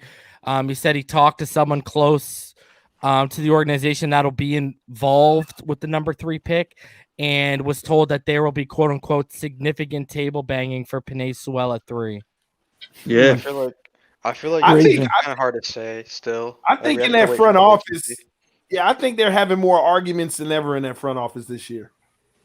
Before the draft, Yeah, I think they're conflicted. Flores said something in his presser that, maybe I'm reading too much into it, but y'all tell me what you think when he said, you can't always get what you want. You want to go after the top guys, but then you got to deal with money. We've had so many different meetings about it. To say that we've had so many different meetings about it, there's a lot of opinions floating right now. And there is some at odds on what to do because some people may be thinking long term, some people may be thinking short term, some people may be thinking this is right, some people thinking that this is right. I think that this is the most stressful offseason for that front office. Actually, I would draft Sewell. I would draft Sewell, and I would trade up from 18 and go get whatever my offensive weapon target is. And my whole thing is I talked to 4 different scouts and I talked to Simon Clancy personally after we signed Isaiah Wilson. So 5 different people. And I was told by all 5 different people that this shouldn't affect their want or need of Penei Sewell. Oh, can I say one thing about the Isaiah Wilson? This is like my hypothetical. I feel like they're going to pressure Jackson to step up. If not, if Wilson shows promise, he might be the starting right tackle, and they're going to let Penei do his thing at left tackle. That's my opinion. I didn't even think about that. Wilson potentially being a guy who gives Austin a run for his money. Yeah, not Austin. Like exactly, because this is how I feel. I feel because Reason made me shout out to Reason. He made me put this theory together. If Penei is a natural left tackle, even though he can play right tackle, and he's a future Hall of Fame left tackle, let him be who he be. Let him be there. And if Isaiah can be trusted to protect the right side, let him be there. And if Austin doesn't step up, he's the odd man out. You know what's crazy, J Love? Austin played right, just like Sewell. He played right tackle in high school. Wow. See, I didn't even know that. So you got the option. You know what? I think they realized what I've been saying all along. Oh shit, we played Hunt out of position, and I think they sat back and they looked at Jackson, and it was more than the injury. They said, "Oh shit." We started seeing the red flags we saw at USC with guys coming across his face with ease, and they're like, "Man, we might have whiffed on both." Yup. And got blessed. I agree. Imagine if they didn't hit the jackpot with Kinley, we'd be in a worse situation. But Kinley just made everything smooth. You know what I mean? Yeah. So that's all I wanted to say. And I feel go ahead. I be telling everybody, man, Kinley is like my favorite, man. Yeah, I don't know what some people have against that. Bro, I did a film analysis of him in like week 3 or week 4. Bro, his second game, all right? What's that beast lineman that the Bills have? The one who came off the one they just released? He had the one that he pancake. I know what you're talking about. Yeah, he pancaked. The guy had like that amazing rookie season, and he's been solid ever since. I know what you're talking about. Bro, it's like the second snap of the game, and Kinley just fucking took him out of his cleats, bro. It's in my film. It's in my film analysis. So here again. Was it Derek Brown? No, it was Derek Brown isn't on the Bills. Ed Oliver. Ed Oliver, yeah. Ed Oliver, yeah. Bro, he destroyed Ed Oliver in like the second snap of the game. If you go back to his like first or second snap in the Patriots game, Bro, I think it was Lawrence Guy. He fucking annihilated him, bro. Like, yo, Kinley legit got affected by the foot injury. Austin Jackson looks like he was like, all right, yeah, you coming back from an injury, but we got tape on you. We saw how to beat. And I literally think if you're elite at your position, guys, all right, if you're a winner, a competitor like Bradley Chubb, and you only got like 4, 5, 6 games of this kid, you think you ain't going to bring up some of that USC film and say, okay, how are guys beating him? Let me test that at this level. 110%, bro. And that's exactly what and then what happened? All of a sudden, it was the USC tape and at the NFL level, bro. Like, that was my thing. Kinley, I saw, where I saw the foot injury impact him was already earlier in the season because of his size. He wasn't that good at pulling, but with the foot injury, he got even worse, right? Like, I saw where the impact. Jackson, no, because Kinley came beside you and you looked 110% better. That let me know it wasn't the foot injury that was hindering your play. Yeah, he just struggled naturally. Yeah, he just struggled, bro. That's all he did. Learning curve for offensive linemen. I talk about this all the time. Next to the quarterback position, offensive line, especially tackle, it's one of the hardest positions to master at the next level right away. Like, that's why I was warning people about Wirfs, and I got a higher evaluation and grade on Penei Sewell than I have on Wirfs. Then we should get Penei Sewell. That's all I'm going to sit here and say, bro. Like, if we invest on Wilson and he either doesn't work out because of maturity or his talent leads him into just being a backup, you know how pissed off I'm going to be? I'm going to be like, yo, you missed it. You wouldn't trade up. You wouldn't pay the price for Wirfs. You tried, but it was too rich for you. You wouldn't pay the extra. You missed out on that. Now you go out and miss out on Penei Sewell. We can't do that. And you especially with Tua. Yeah, man, you can't whiff out like that 3 times in a row, man. That will really hurt your GM career and progression. Yeah, and progression. Well, bro, I'll tell you right now, they are playing a dangerous game right now because not only do you have expectations, but you have all this capital 2 years in a row. Exactly. And see, ball game says they lack communication. Okay. Well, here's the thing, right? Like, you go look at a guy like Kinley when he was passing off blocks with Jesse Davis, when they were working together, the communication was fine.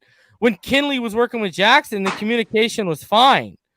I think Hunt and Jackson aren't very good communicators. I don't think they're very good right now. Yeah, and I think Hunt's a disaster right now. I don't think Jackson's a disaster, but I think Hunt, bro. Oh my God, neither one of them could pick up a stunt. But my problem with Hunt, how many snaps did we see this guy into his lap? Like, right off the rip, bro. And it's a lot. It was a lot. And then reason what also hurt it also when you put in Flowers, who was into his lap. Yeah, I mean, like, dude, it was just a disaster as soon as Flowers got put in that role. No, but for real, the 2020 offensive line, it was just an all around struggle. The only like as far as week by week that was consistent as in the starting lineup was like left tackle and center. But Kinley played left guard, right guard. Hunt, he played right tackle.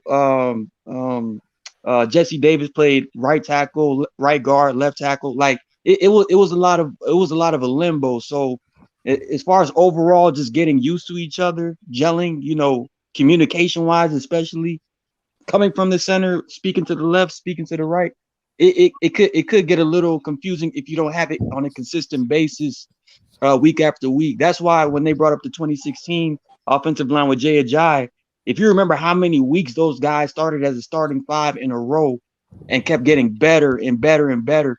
Unicorn line. Right.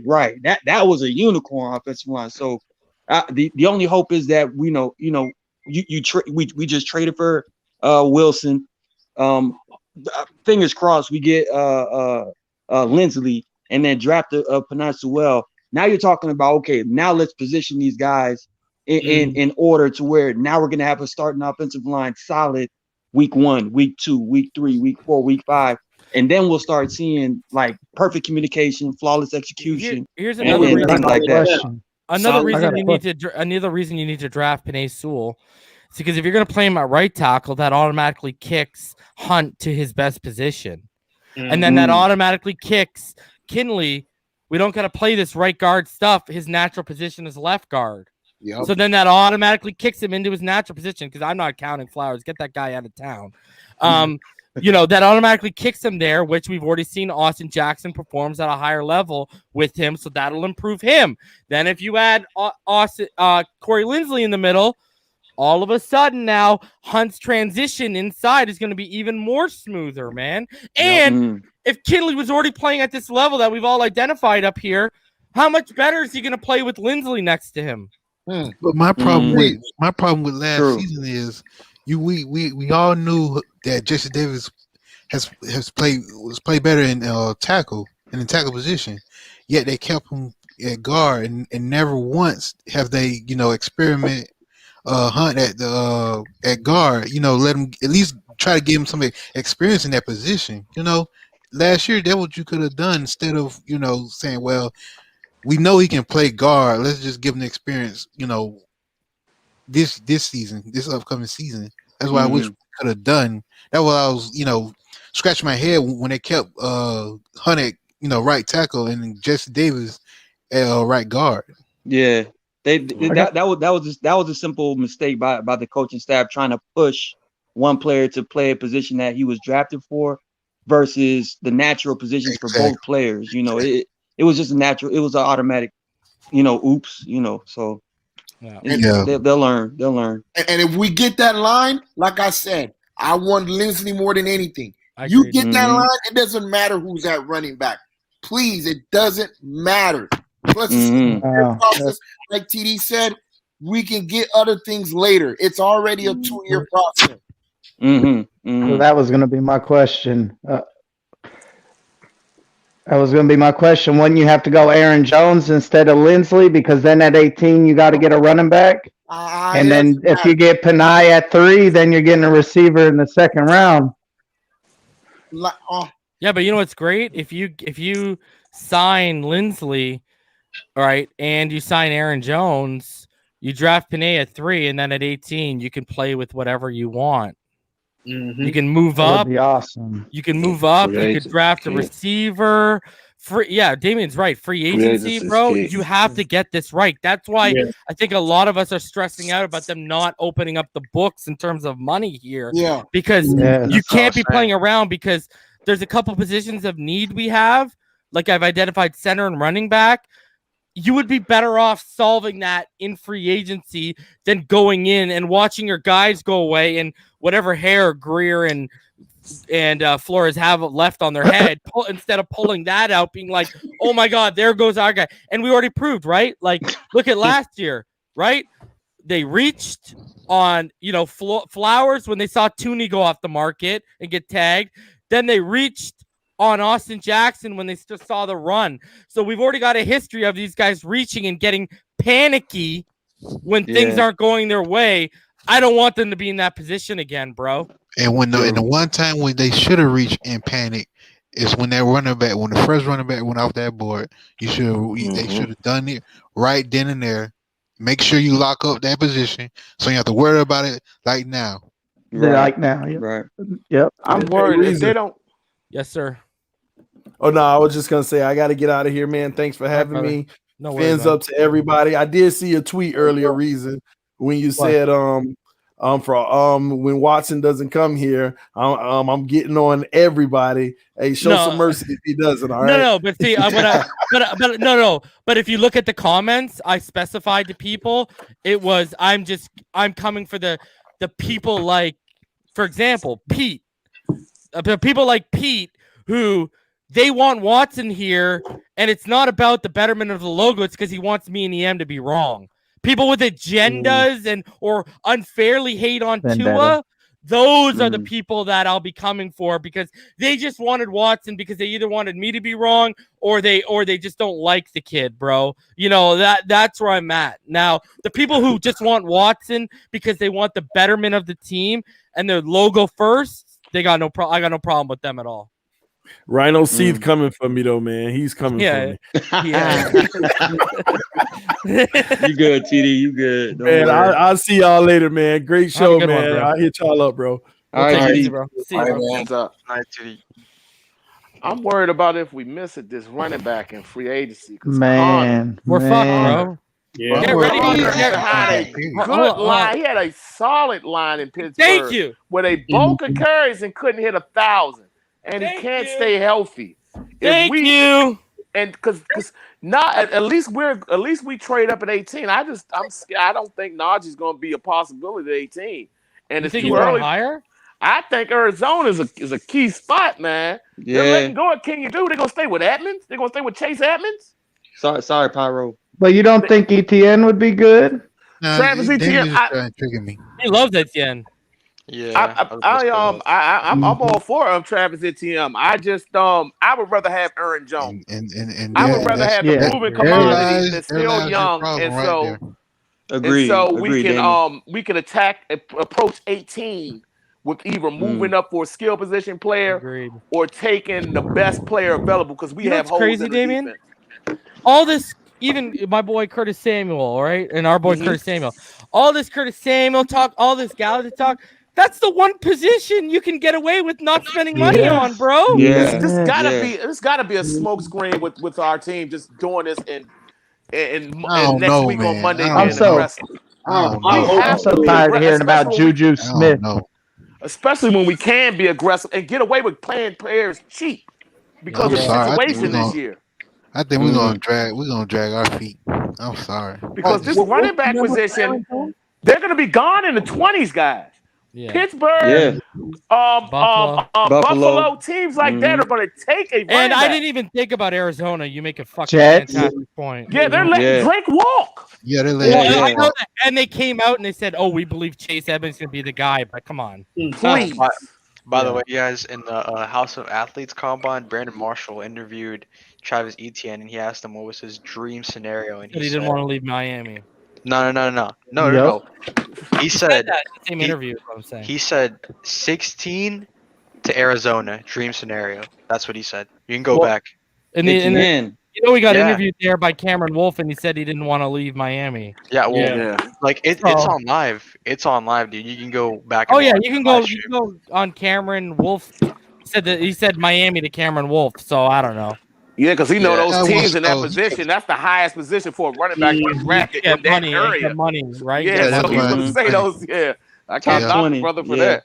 Someone So- better let so- him know he ain't going before Najee and Javonte Williams, though. Yeah, so that that's- you can get that out of your head. We ain't getting Oh no, Pyro! Don't get me wrong, brother. I wouldn't mind Najee. I just think No, that no, the situation. stop it. No, I got cut I you don't off. think he's going to be No, there, man. No, okay. See, here's the thing. I get where Damien's coming from because listen, 12 to 14 million a year in financial capital and in free agency capital, that's pretty much the same as an 18th pick in draft capital. So it's like, what do you want to spend, the money or the draft capital? And the thing is, right, like, you know, and this is where I pushed back on Dieter with EM, and EM was like, you know what, you made a good point. I did it on here, right? You know, when EM was saying that he'd rather trade for Ramchuk as opposed to drafting Penei Sewell, which, guys, I don't know if you've been watching Mickey Loomis at work. They only have now 16 million to clear, eh? That's crazy. That's Like, EM's job. bro, they're gonna be there. Okay, so Ramchuk ain't leaving. Anyways, I know. remember his work in. pushback because Damien was on that stream. Remember his pushback was, well, I want a veteran guy there, right? Mm-hmm. Right? I want someone who's done it. Well, but then he would turn around and say, and you know, he knows this. This isn't anything new. No. Then he would sit there and say he wants to start Dieter at center. Well, yeah, it's kind of the same thing, is it not? Yeah, learning curve. Yes. You know what I mean? So, listen. Next to the quarterback, when you talk about the offensive line, that is the most important position, bro. Yes. And you listen, spend, man. Spend. Why are we so afraid to spend, bro? What reason? You said 12 million?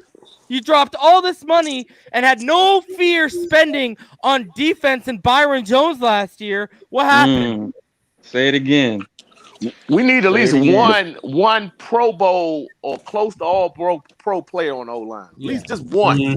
Just one. Yeah, they don't all have to be, bro. No, you we can just give need me one one. All-Pro on the line or one Pro Bowl on the line, and the rest can be solid, and I'm good, bro. We don't have one right now. But that's where I'm at, Damien, where I'm at is I want that All-Pro on the blind side, bro. Oh yeah, brother, I'm with you on that. We need it. But just like Coach Flo said, Coach Flo said we don't need 11 superstars. No, we just need 11 guys that want to play for each other and work together. So then why won't you? Why don't you go?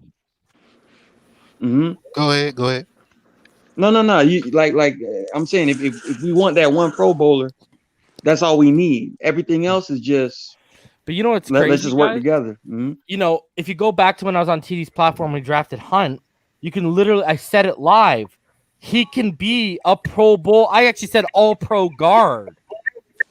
Listen, if we're gonna get All-Pro, here's the thing: if we could get an All-Pro at right tackle and Penei, and that forces Hunt to go in, all of a sudden, by hook or by crook, we might have 2 All-Pros on that right side. Just by the way the cookie crumbled, bro. Right. My whole thing too is with that right tackle.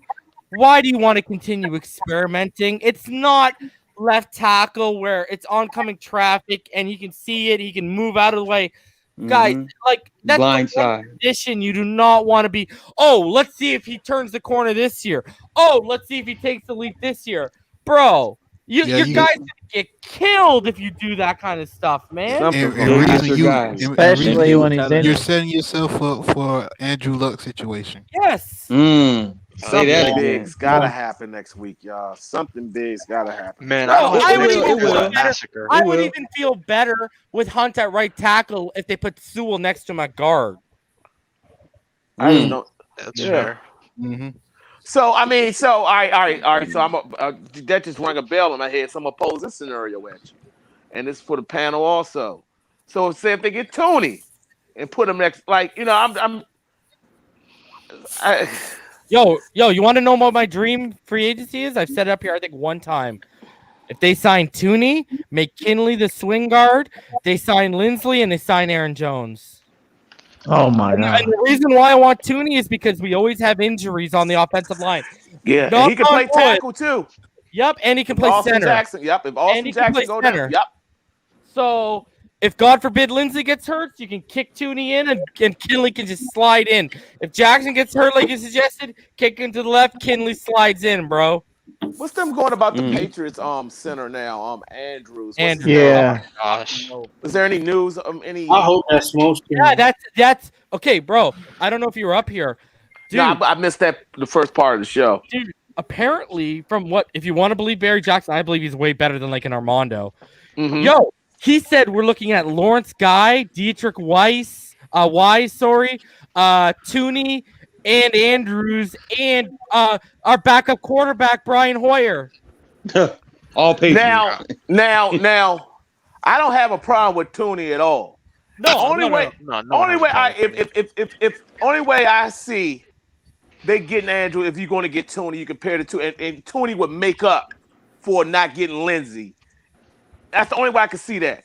But aren't you worried about Andrews 2 years ago? He had that. What was it that he had like something going on? He had that medical condition. He missed the whole year. Yeah. Then he got hurt this past year too, didn't he? I believe so. But the center position, I think if we don't get Lindsey, then we better address that guard situation. And a Tooney would be the perfect person to address that guard situation. Or bring Karras back. Fuck. You know what sucks if you don't address that center? Now you're either hoping on Dieter or you're going to go into the draft hoping you strike with a guy who can step in year one. And in that scenario, and that's rare. Dieter is probably the better option. in that scenario. But I think but Dieter would be a better option if you get a Joe Thuney. Mm-hmm. And then the Brian Hoyer thing, okay, I'm not worried about Tua getting injured, so I don't mind Hoyer coming back there being the veteran's backup. He can win us 1 or 2 games. Wouldn't you rather draft my boy Jamie Newman on day 3, develop him, and see if you can turn him into eventually a 2nd, 3rd, or 4th round pick? Yes, I would. I'm all for drafting a quarterback every other year to develop. I like the Green Bay way of thinking, or the San Francisco way. You know what? Me and Ryan were talking privately. You know who his comp for Jamie Newman is? Who? Donovan McNabb. Wow. I can see that too. Runs as strong, big arm. D-ball. Yeah, D-ball. Yo, here's the thing though. Let's say, God forbid, Tua gets hurt. Okay. What do you rather? Brian Hoyer trots on the field and the defense coordinators know what they're getting, or an unknown's about to trot on the field and they don't know what they're about to get? I would rather get the young quarterback, because that's also a guy who, guess what? He could hit and you could be good at quarterback.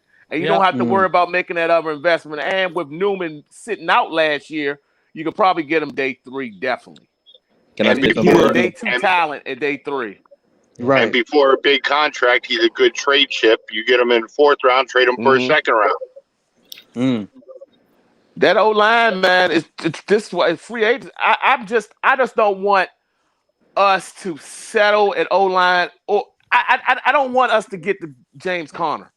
I just think he's not special. I think that he was behind a solid offensive line in Pittsburgh and got a big bulk of carries and couldn't even hit 1,000 and can't consistently stay healthy. That's why Pittsburgh's moving on from. They're going to draft a running back. You know, I just don't see it in Conner. I think it just gives them a little insurance, so they don't have to. They don't want to pit Najee at 18. They could just. That's what I was about to say. Do you think? And the same thing with Wilson. Like, if they don't really want to take a Sewell, right? I'm pretty sure they might. I don't know, but it is a deep tackle graph, isn't it, Reason? Yeah, so they might be trying to, get. Did y'all see my boy? I've been talking about him for fucking like 8 months. Did y'all see my boy Cosme's pro day yesterday? Oh, yes, sir. Boy, baby, and that guy has snaps at right tackle. But guys, question. So if let's say, for instance, Najee's gone when we get to 18. Do we take Travis Etienne at 18? This is, No. And that's what I'm saying. So you want to hear what I got to say, Damien? Gainwell. I'm taking best player available, and I'm hoping it's an edge or a linebacker. Agreed, but agreed. I'm totally with you on this, Reason. But this is my question. More than likely, both Williams and ATM might don't be there at 36. So damn, then we're back in the same scenario. Move up. Screwed. You know, and that's why let's just be aggressive and get these players in free agency. Yeah, Damien. Address the interior running back in free agency. Yo, listen, Damien. Right. Even if you don't get Aaron Jones, okay? If you get Corey Linsley and you get Thuney, all right, buddy. And then you know, as much as we wouldn't like it, but we'd understand, you draft Najee at 18 and he's behind that offensive line. And I'm comfortable with that. that. About to reach quick, right? If we were to get Thuney and Linsley, I'm comfortable with getting Gainwell and later on in the draft. I'm comfortable with plugging in Trey Sermon. I'm comfortable with plugging in a guy with that offensive line, but we can't just plug any running back behind the O-line we got Carter. now. Michael Carter. Michael Carter. Midi approach. Puka. We don't have the line. Puka. Yeah. We don't have the we don't Puka have. might be day 3 though, Martin. He will be. Puka's gonna go day 3. Puka's gonna be a He'll steal. fall. Yeah, he will. You talking about just Puka don't. Williams? Buddy, you could get Javion Hawkins on day 3 and call it a day. Puka Williams is like Tavon Austin when he was at running back at West Virginia, but like he's a legit running back. Yeah. You know. I just if we're gonna just plug and play any running back, we need to build that interior. See, my problem is, you know what we're doing now? Unless we strike on one of those guys, we're going right back to a committee with no alpha. And that's the problem we have. And our offense is based off the running game. Yep. We're doing a disservice again to our young quarterback. Yeah. It's key. I mean, that's why I feel, Damien. I feel if they're going to spend, it's going to be on Aaron Jones. That's. We have. Do you think maybe that's what he meant behind his press conference? You can't. That's what. Yep. To get both Jones and Linsley. Yep. Nah, I don't That's, think so. that's a dream, bro. That's what I think Flo was meaning. Not the amount of money we have right now. Somebody's gonna have to take less money. Yeah. I think between the two, Jones might take less money than Lindsey. And someone's gonna have to take on our team right now some cuts and some restructuring, bro. Because realistically, let's go high end on Linsley, even though I think he'll be around 11. Let's just say he's 12 million, right? Then you turn around. Well, here's the other thing, okay?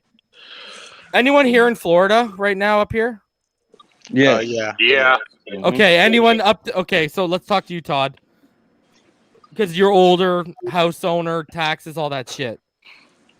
All right. Okay, let's say the market value of Aaron Jones is 14 million. Okay? Right. In like a state with normal taxes, all right?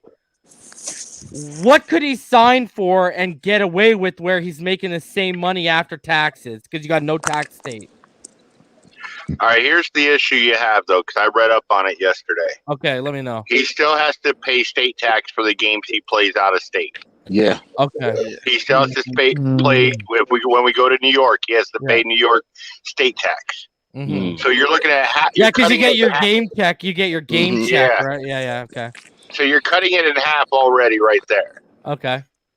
Average it out. He's probably on 14 million. He's probably going to save about $1 million. So 13. Yeah, with taxes, it would have been about 2 million if it was every game. But since you're basically cutting it in half, it's going to be about $1 million. And let me add one more thing. So it's really not that big of a deal. Where if a team comes in high, you're fucked. No. But here's the thing. Fucking watch the Jets, eh? Watch the Jets throw the bag at this guy, bro. But here's the thing, though.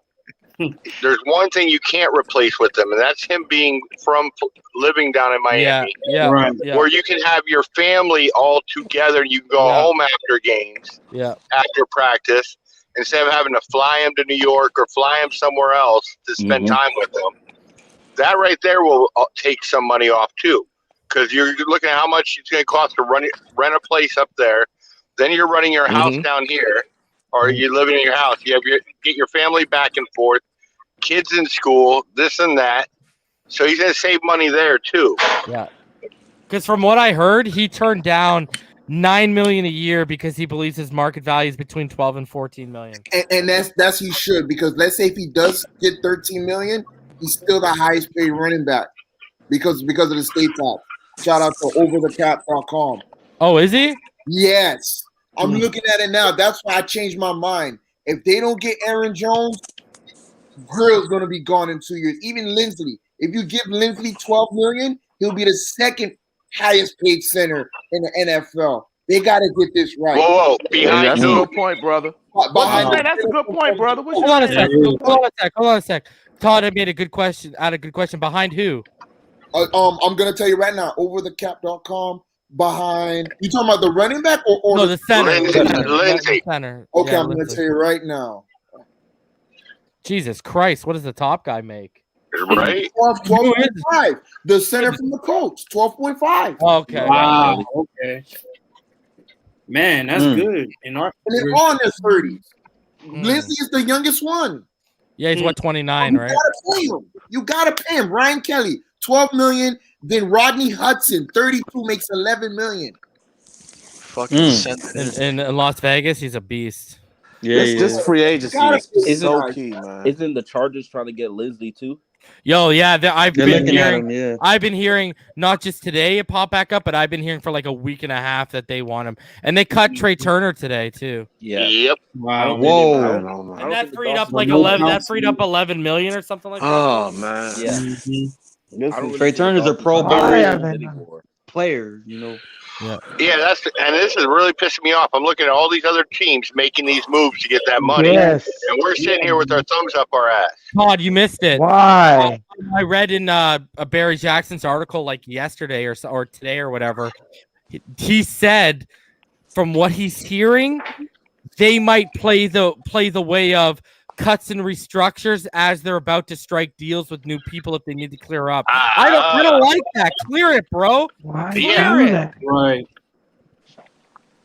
Like, what if you listen? Let's say you want to sign Aaron Jones, and because of the other guys you have deals worked out with, you need Byron to restructure, and he says no. Now you fucked yourself.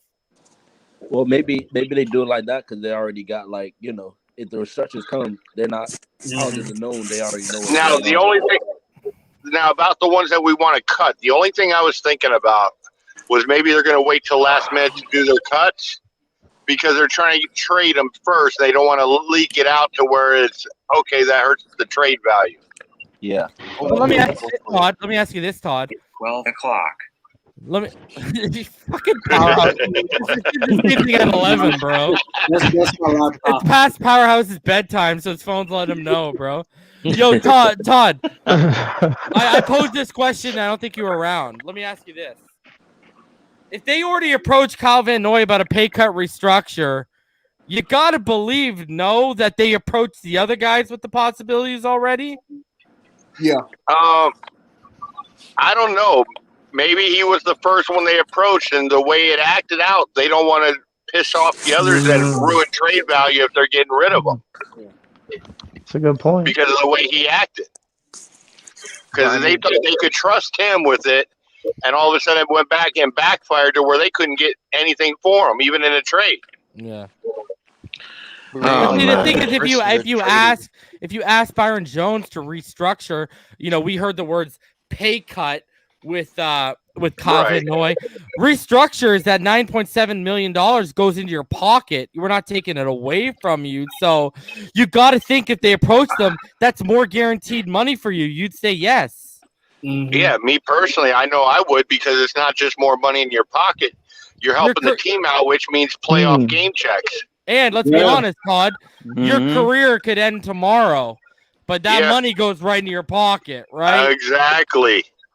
Yeah, and usually when NFL players sign a 5-year contract, it doesn't last 5 years. Yeah. So like you're yeah. Let me ask you guys this. I gotta pose this question. Is anyone concerned, and what's the feeling? And I want to actually start with Damien on this, and then all you can chime in each individually after. What is everyone concerned, and what's the feeling that we have? I said this earlier. And only TD really answered. We haven't heard that they've even sat down with X to discuss new money. We haven't even heard that they're far apart. We haven't heard, and usually you hear that before something comes along. Oh yeah. So Damien, what do you think of that whole situation, bro? Wow. It's and this from the standpoint of them not discussing with the X if they were shopping. This is my whole thing. How long do you wait to shop him? Because you don't want a team like, let's just say, for instance, Dallas at 10. Then while you're going in the process of now teams' pro days are starting to pop up, it's starting to be a thing. You don't want a team to fall in love with the J.C. Horn or with the Surtain or with the Caleb Farley. Damien, do you even want teams to get to free agency? You don't. Because now you can get a starting cornerback, not saying he's a top 5 cornerback, but a top 15 cornerback, you're getting them for a cheaper value now in free agency. That's what I'm saying. It's confusing that if they're really going to get off of X, what is the wait for? Like, you should be trying to get that out there now as far as draft-wise, definitely, and free agency. So I mean, it's hard to figure Greer and Flo out because they play things tight to the chest, and they'll send you one signal and then do something else. It makes you to the point where one thing you can do is trust them, but it is weird that now is nothing being said about X, and we're going into this draft. How long do you play this game? I mean, Could he be part of that deal for when it's time to cut players that some of that money's going towards him? That's what I was hoping. Yeah, I mean, I hope so. Like my whole, I think I mentioned it last stream. I would approach Byron and say, listen, I want to restructure you so I can keep you and X together and make him happy. Mm-hmm. And that's because they feed off each other, right? Yeah, that's the dream plan. I don't think they should break that up. Because I want X to stay, bro. Oh, I know you do. That's the dream scenario. We have the best. We have the best cornerback tandem in the league. Mm-hmm. We have at a premium position. We are the best. And imagine Noah makes a big leap next year. Yeah, in the slot. It makes it that much better. And going by something you said earlier, reason that I heard, you were talking about McCain, about Bobby. Mm-hmm. They keep saying he made no impactful plays last year. That's what I keep saying. Man. Crazy. I can claim right now 2 impactful plays is when he was off the field. Yep. Yeah. Thank you, Clayton Fledulum, you fucking jabroni. With your weird ass last name, bro. Get the fuck out of here. That just shows you how valuable he is to this team. And you know what? He's what is he making, like 7.3 or 7.4 this year? Yeah. Why not ask him to restructure, bro? I have a question too, Reason, when you get a chance. And, go ahead, bro. And whoever else wants to answer too. With the Trey next done, we all know that we're not going to get that type of deal that Jacksonville got from Ramsey. That's not going to happen. Well, even to the extent of the deal that Seattle made with Jamal Adams, which I think that was the bad end. Seattle caught the bad end of that. So if we do get the top 10, this is, say, for instance, with the Cowboys, they're the popular team to put right there, the top 10 picks. If we're saying on offense we want to go into win now mode now, why do we waste away taking and putting a young quarterback in this position? But guess what? He's going to get all the heat because Byron's going to lock down his. Yeah. So all that heat's going to this young cornerback. Yeah. I mean, it's gonna be bad news, bro. And me and you talked about privately. If they draft a guy like Farley, he's not that great of a tackler. Yeah, and that could be bad news when the receptions start piling up. And another thing too, I would rather send Noah out there in year 2.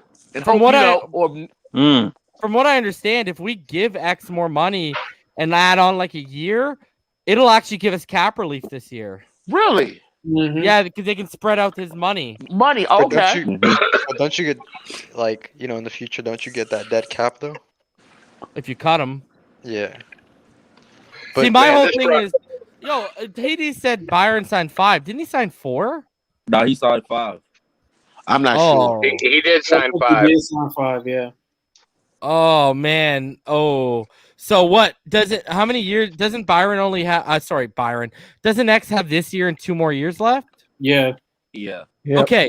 So I would just add on 1 extra year because Byron has 4 now. Line them up. They both got 4 and have your out in the final year on both their asses. Oh yeah.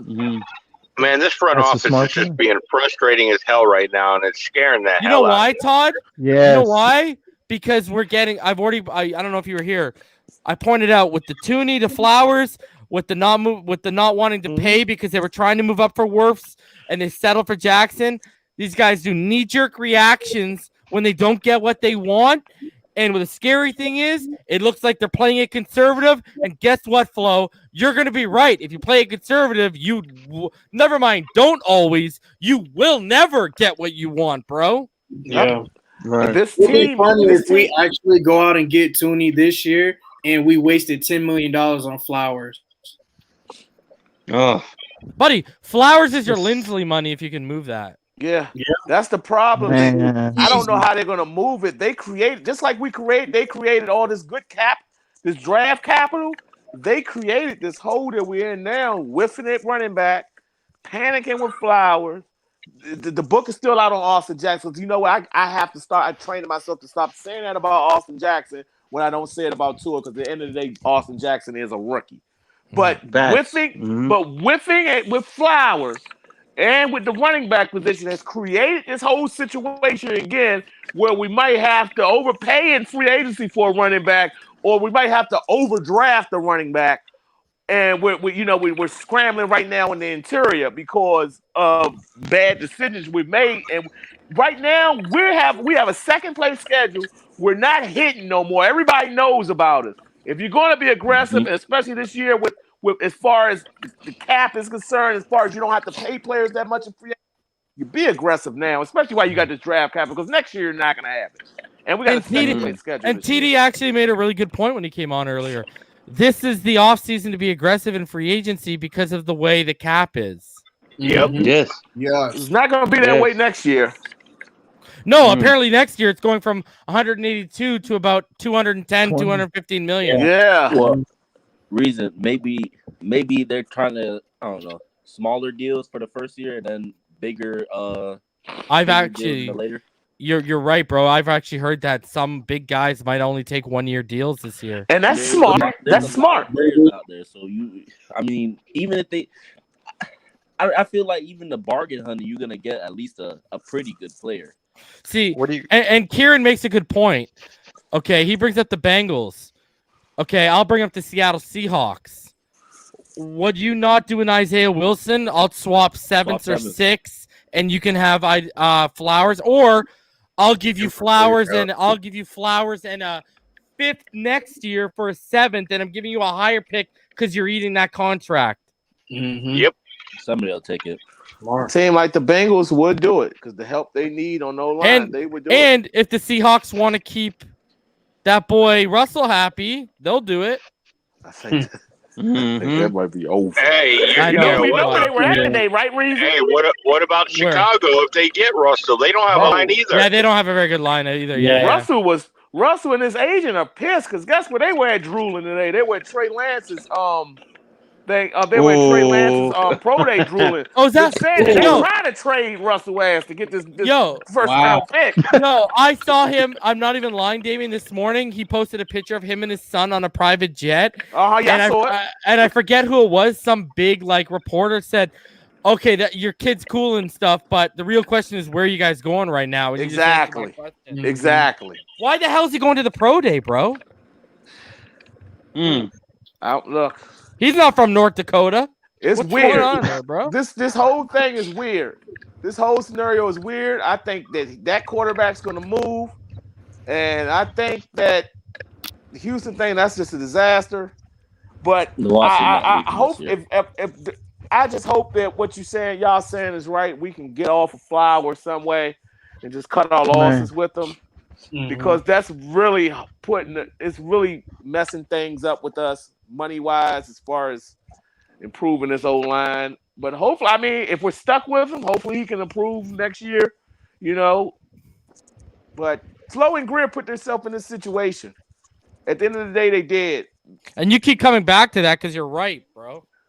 They put themselves in this situation. They have to get out of it. I just don't understand how we're about to go second year with a quarterback who thrives in the RPO system, and we don't have the running game figured out. Yeah. And you know what's weird? We were aggressive on defense last year and nailed it. And look what we benefited from. Yep. Offense, they're not aggressive, and look where we at. Why don't they take their own strategy and just apply it to offense? Agreed. They were so aggressive on defense. They had the luxury of taking a developmental player in the first round, even though they're all developmental to an extent. But, a project. They were able to take a project in Noah at the end of the first. Why? Because they were so aggressive on defense that they could allow agreed, that. Yeah. So I just, man, it's frustrating. And only thing we can do. But Damien, doesn't that kind of show, doesn't that make you scratch your head? You're this aggressive on defense. You fill these many holes, and now you're taking a project when we have those many holes on offense? Yeah. We how are you taking back. a project when you got a hole at running back and you got a hole at, we had a hole on the offensive line still. We didn't know what any of these guys were going to be. And we didn't have any wide receiver depth. Question. What round was James Robinson drafted in last year? Undrafted. So, God damn it, we gave up a 5th round pick for Matt Breida. I just don't understand. James Proch is on the board, and they draft a fucking long snapper, bro. We still need wide receiver help. We still need offensive help and skill position. But I just don't understand. If we don't be aggressive, I'll tell you don't this, be shocked Damian. if we regress. Damian, if they don't get it right this year, they gotta go. Don't be surprised if they're gone within 2 years, bro. They must take it on the way. They gotta go. It's real. It's real. And you know the bad thing about it is the expectations are there, and you've had back-to-back years of crazy capital in the draft, and last year he had crazy financial capital. And if we're sitting here and we regress back to like 8-8 because now they got to face the second place real schedule, people are going to be like, no. And guess what? It's not just going to hurt our fan base. You know what else is going to hurt? Our young quarterback, too, because he's going to regress, too. If ain't no damn talent around him, he can't grow. And he's going to get all the heat from it, too. This free agency and draft is pivotal, man. Knock on wood, Damian. I agree. Let's not speak too much of the negativity in existence. It's reality, brother. Reality. I know it. I know what you guys are saying. You're not there yet. Right. We still have time to make moves. So let's just focus on what they're gonna do coming up on Wednesday. My thing is, you really think they're gonna massacre and start cutting and restructuring and fucking calling guys on Sunday morning while they're eating their brunch and say, "Oh, by the way," I don't. I feel like that would have happened as old school as I am. I feel like that would have happened on a business day, Monday to Friday. You know what I mean? Like when all the other teams been doing it this week. But hey, they could be in the office right now if it's still a business day saying, okay, this is what we need to do over the weekend. Because once 12 a.m. strikes, and guess what? We're less than 48 hours away because the clocks go ahead this weekend. So we're 47 hours away. All right. Ready? Hey, what is it?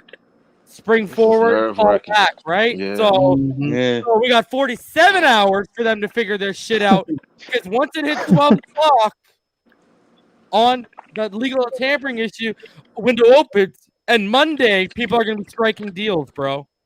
I just feel like it don't make no sense. They gotta have a plan. Like they knew they will. Cap space was going down, all that stuff. I feel like they're real hush hush, like for real this all season. So I mean, this is Rhino. Beyond Hold on, Rhino. 17th is a new year, but guys agree to deals on the 15th during the legal tampering issue. Yeah. Don't sign the contract till 12 a.m. on the 17th, but the deal is struck. This is beyond hush hush, though. At least they made the moves. They started signing a new punter. Oh my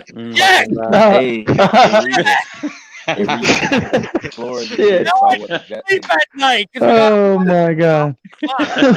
Well, shit, if we don't address the skill position, he's going to be the most valuable weapon.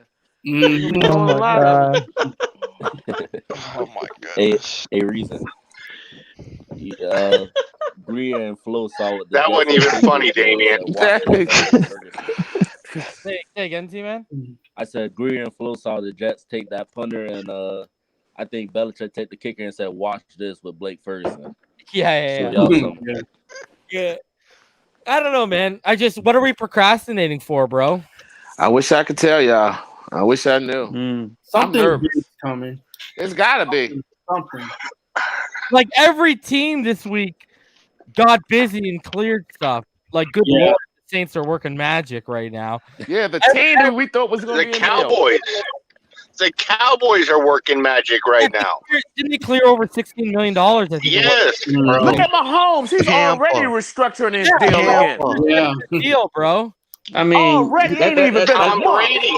That's a half a billion, though, bro. You're supposed to. Yeah, Tom Brady too. Yep, Tom did too. Man, when I saw that, I was like, "This motherfucker need to retire." They're trying to win. Fuck this guy. But now they're able to get all those players that we were talking about. They wouldn't be able to get under contract. They're going to be able to get them all under contract. Yep. Omar, you know he restructured so they can go after Shaq Barrett, right? Like but that wasn't even a restructure. That was a contract extension for 4 years. I thought he signed a 1 year deal. 4 years before he made it to 4.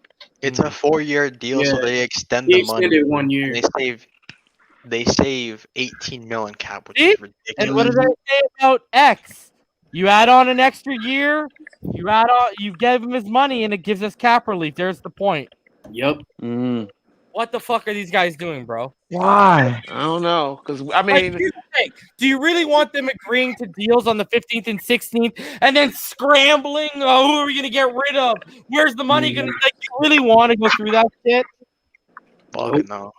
I just hope they're not keeping everybody, man. Bro, they don't fucking cut Jakeem Grant. I swear, bro. Oh my god! If we walk in to the draft with Hearn, Wilson, and Grant, not just one of those three, but all three of those on this roster, we got serious issues, bro. Because then they're gonna end up cutting them, clearing cap, and all the high quality guys are gonna be gone. Gone. And guess what? 2 teams in our division have a ton of cap room. Yep. A ton of cap room. Oh my god. One is rebuilding, but one is just trying to get back. And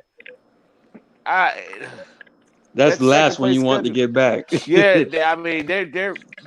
I'm telling you, that's not going to be the same team next year. And I don't have super confidence in Cam, but I just don't think. You don't even have to cut Grant, Hearn, or Wilson. You move that Flowers contract, and then you restructure Byron. You traded like $21 million. Yeah, if we can just move that Flowers contract. Yeah, you could also restructure. You could also restructure Lawson. You could also restructure Lawson because he didn't live up to full expectation. Oh, true. Yeah, but Lawson does a lot of dirty work. They flow. Let me ask you. If you create all this money, do you try and get ahead on an Ogba deal? Because that'll give you cap relief this year too. They better draft one. They better draft in 18. That's another reason why we need to get the running back, because you hinted to that earlier. They either need to draft that pass rusher or get on the top of it earlier. I'd be more than happy to give Ogba a 3-year deal just to say, to help out with cap room. God, I wish Curtis Weaver wouldn't have got hurt last year. I know. We haven't really talked about it. I was so happy about Weaver. We're super thin on linebacker, like. Yeah, we don't got nobody in the middle. We don't. Hey, Baker's gonna be back in the middle the way they're going. And fucking Baker. We really I don't have a clue what Flo and Greer are doing. I'm just only thing I can do is just be confident, hope they know what they're doing. Man, hopefully we just wake up on Monday and there's just a fucking massacre. At least we now know what they're thinking from this press conference. Because if we didn't get to see that press conference, we would have been shocked. I hope I don't know what they're thinking from that press conference because I don't like what they were saying. Yeah, I don't like what they were saying either. Did you see what Ian Rappaport said? No. Yeah, Ian Rappaport said that doesn't sound like about the interview. Yeah. What happened? Repeat that, guys. Yeah, I'll bring up Ian Rappaport's exact tweet so you guys can see what I'm talking about. Yeah, he said we don't seem like a team that's big spenders. He said that doesn't sound like a team that's about to spend in free agency. Well, spend big in free agency. Sorry. So what does that mean? They're banking and hoping that they can find a suitor and get out that third spot to accumulate an extra first round pick to try to get to. I mean, to try to get more players. But God, they had a haul of picks last year, and those out of those, I mean, shit. That's why we're in this predicament now. Well, yeah, that's kind of the weird thing is that we really made some like bad decisions in the first round, but we kind of hit it in the later rounds. But I don't know, man. It's just I mean with the team, it just makes sense. If we're gonna go young and we're gonna be a defensive team, shouldn't we invest in this line, get a strong running game? So if we're not strong in the skill positions, we can allow our young quarterback to manage. This is what he said. Mike Girardi put a quote and said, I think I'm going to be playing that song, You Can't Always Get What You Want, on the first day of free agency. And then Rappaport said that doesn't sound like a team ready to make a splash. Yep. If they get Connor, if they fucking sign, don't even James Conner. speak about that. I mean, okay. Let me why ask you not? guys this. Let me ask you guys this. I would take Carson Or over Connor. imagine us getting Chase at 3. Would you guys prefer Aaron Jones Oh my and God. Ted Karras or Corey Linsley and James Conner? Only reason why I'm I gonna would say Aaron prefer- Jones is Connor's not gonna make it through the whole fucking season. He's not gonna make it to half the season, probably. I would say Lindsey and whoever we draft, leave Connor out of it. Well, won't Connor be limited with Gaskin and Ahmed? He'll be limited because he ain't We gonna be gotta able to go stay on back the to field. the He's behind a And when he's solid on the line in field- Pittsburgh. It's a damn Come on, good when he line had in over Pittsburgh. when he had over 200 carries, he couldn't get 1,000 yards behind that old line. Man, That's sad. we're going back. We're going back in what- circles like we did last year. We signed James Conner with Jordan Howard. We're going back. In circles. How do we feel about Le'Veon Bell as a free agent? You saw he couldn't get no playing time. Who they let back up? Edwards Alaire. Who was this guy last year who was running the ball? Williams. It was Williams and That's an indictment on Le'Veon not Bell. Damian. He's It was washed another up. one. He's washed up. Yeah, Graham didn't sign him. Le'Veon is not what he used to be. Is there any word on Leonard Fournette, Lombardi Lenny? That's what I was wondering. Yeah, what do Is he you gonna guys let think Brady- about Brady made that move for Fournette. Brady might be making a move for that. All we know, Yeah. it might happen. What about Marlon Mack? I feel like nobody's been talking about Marlon Hey, Mack. doesn't he have an injury issue? Yeah, What about he had a bad Indianapolis? injury. The Yeah, Colts. yeah, he had a horrible bad injury. injury. Mhm. Yeah, we What can't was it afford exactly? Would you take Le'Veon What Bell about- over Connor? No, I'd rather draft him. I'd rather sign Damian Deese and see what I got back there. What In about my Aaron day. Jones? What No, about I'm just Williams? joking. Bro, in your game, with that offensive line in front of you, you'll do more than they do, bro. Yeah, You know man. why? Because you'll probably be able to stay on the fucking field, bro. Exactly. We have to be aggressive, man. God, Yeah. What we're about doing Jamal our young Williams? quarterback a disservice, man. Yeah. Yeah. All right, guys, we hit the 3.5 hour mark, so let's get some final thoughts. Florida born, go ahead, buddy. Pretty much, I think Tua is like Rocky right now. He's got Chris Sims, a picture of Chris Sims on his mirror while he's sitting there lifting weights, ready to come in and destroy people. I have a bad feeling like we're going to end up settling for either interior at center or running back in. I hate that, but just got to trust that Flo and Greer are going to make the right decisions and fins up. Hands up. All right, Powerhouse, let's hear your final thoughts, buddy. Yeah, I just really hope this weekend they start making some moves, and and hopefully we can sign a Corey Linsley or Aaron Jones and make room for the draft. Hands up. Serge, your final thoughts. Yeah, just like I was saying when I initially came on, like it's our time, man. We gotta start hitting.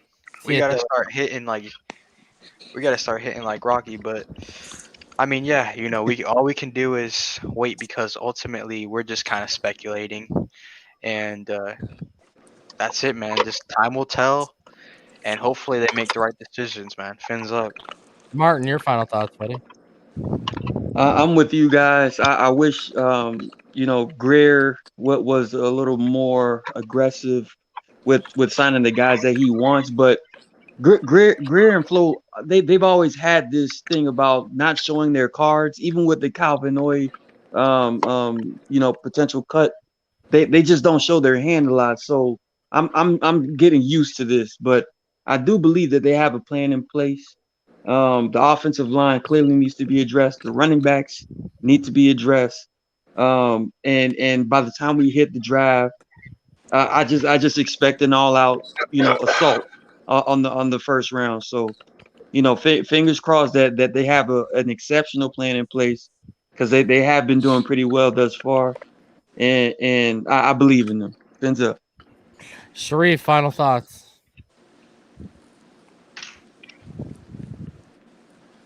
Hello, Sharif. I don't think he's there. Asleep. He might be asleep, bro. Muted himself. All right. Let's keep it rolling. J Love, let's hear your final thoughts, buddy. Listen, Greer, Flores, I love y'all like brothers, but y'all asses are on the line, man. Get it right. Get it right, get it right, get it right, or y'all gotta go. Hey, not gonna lie, the expectations and the pressure is there now. Z-Man, let's hear your final thoughts. Hopefully they do something. I feel like they got a plan in place. It just don't make no sense for them not to try to go out there and get somebody. You know what I'm saying? With all the money they had over the last year and all the capital, they might as well try. You know what I'm saying? So, trust in Flo and Greer. Todd, your final thoughts, buddy. I say we do a hostile takeover of the Dolphins front office and put Reason in charge to get rid of all these people and get some draft. Get aggressive with the draft. Do a coup of the front office. Yeah. Yep. Fucking, I'm gonna be giving positions to some of you guys, bro. Fuck. All right, guys. I'll be back tomorrow night at 8:30. With actually 8 o'clock. Sorry, my apologies. With Eric Crocker of the Croc Report. Until then, y'all already know what time it is. Peace. Peace.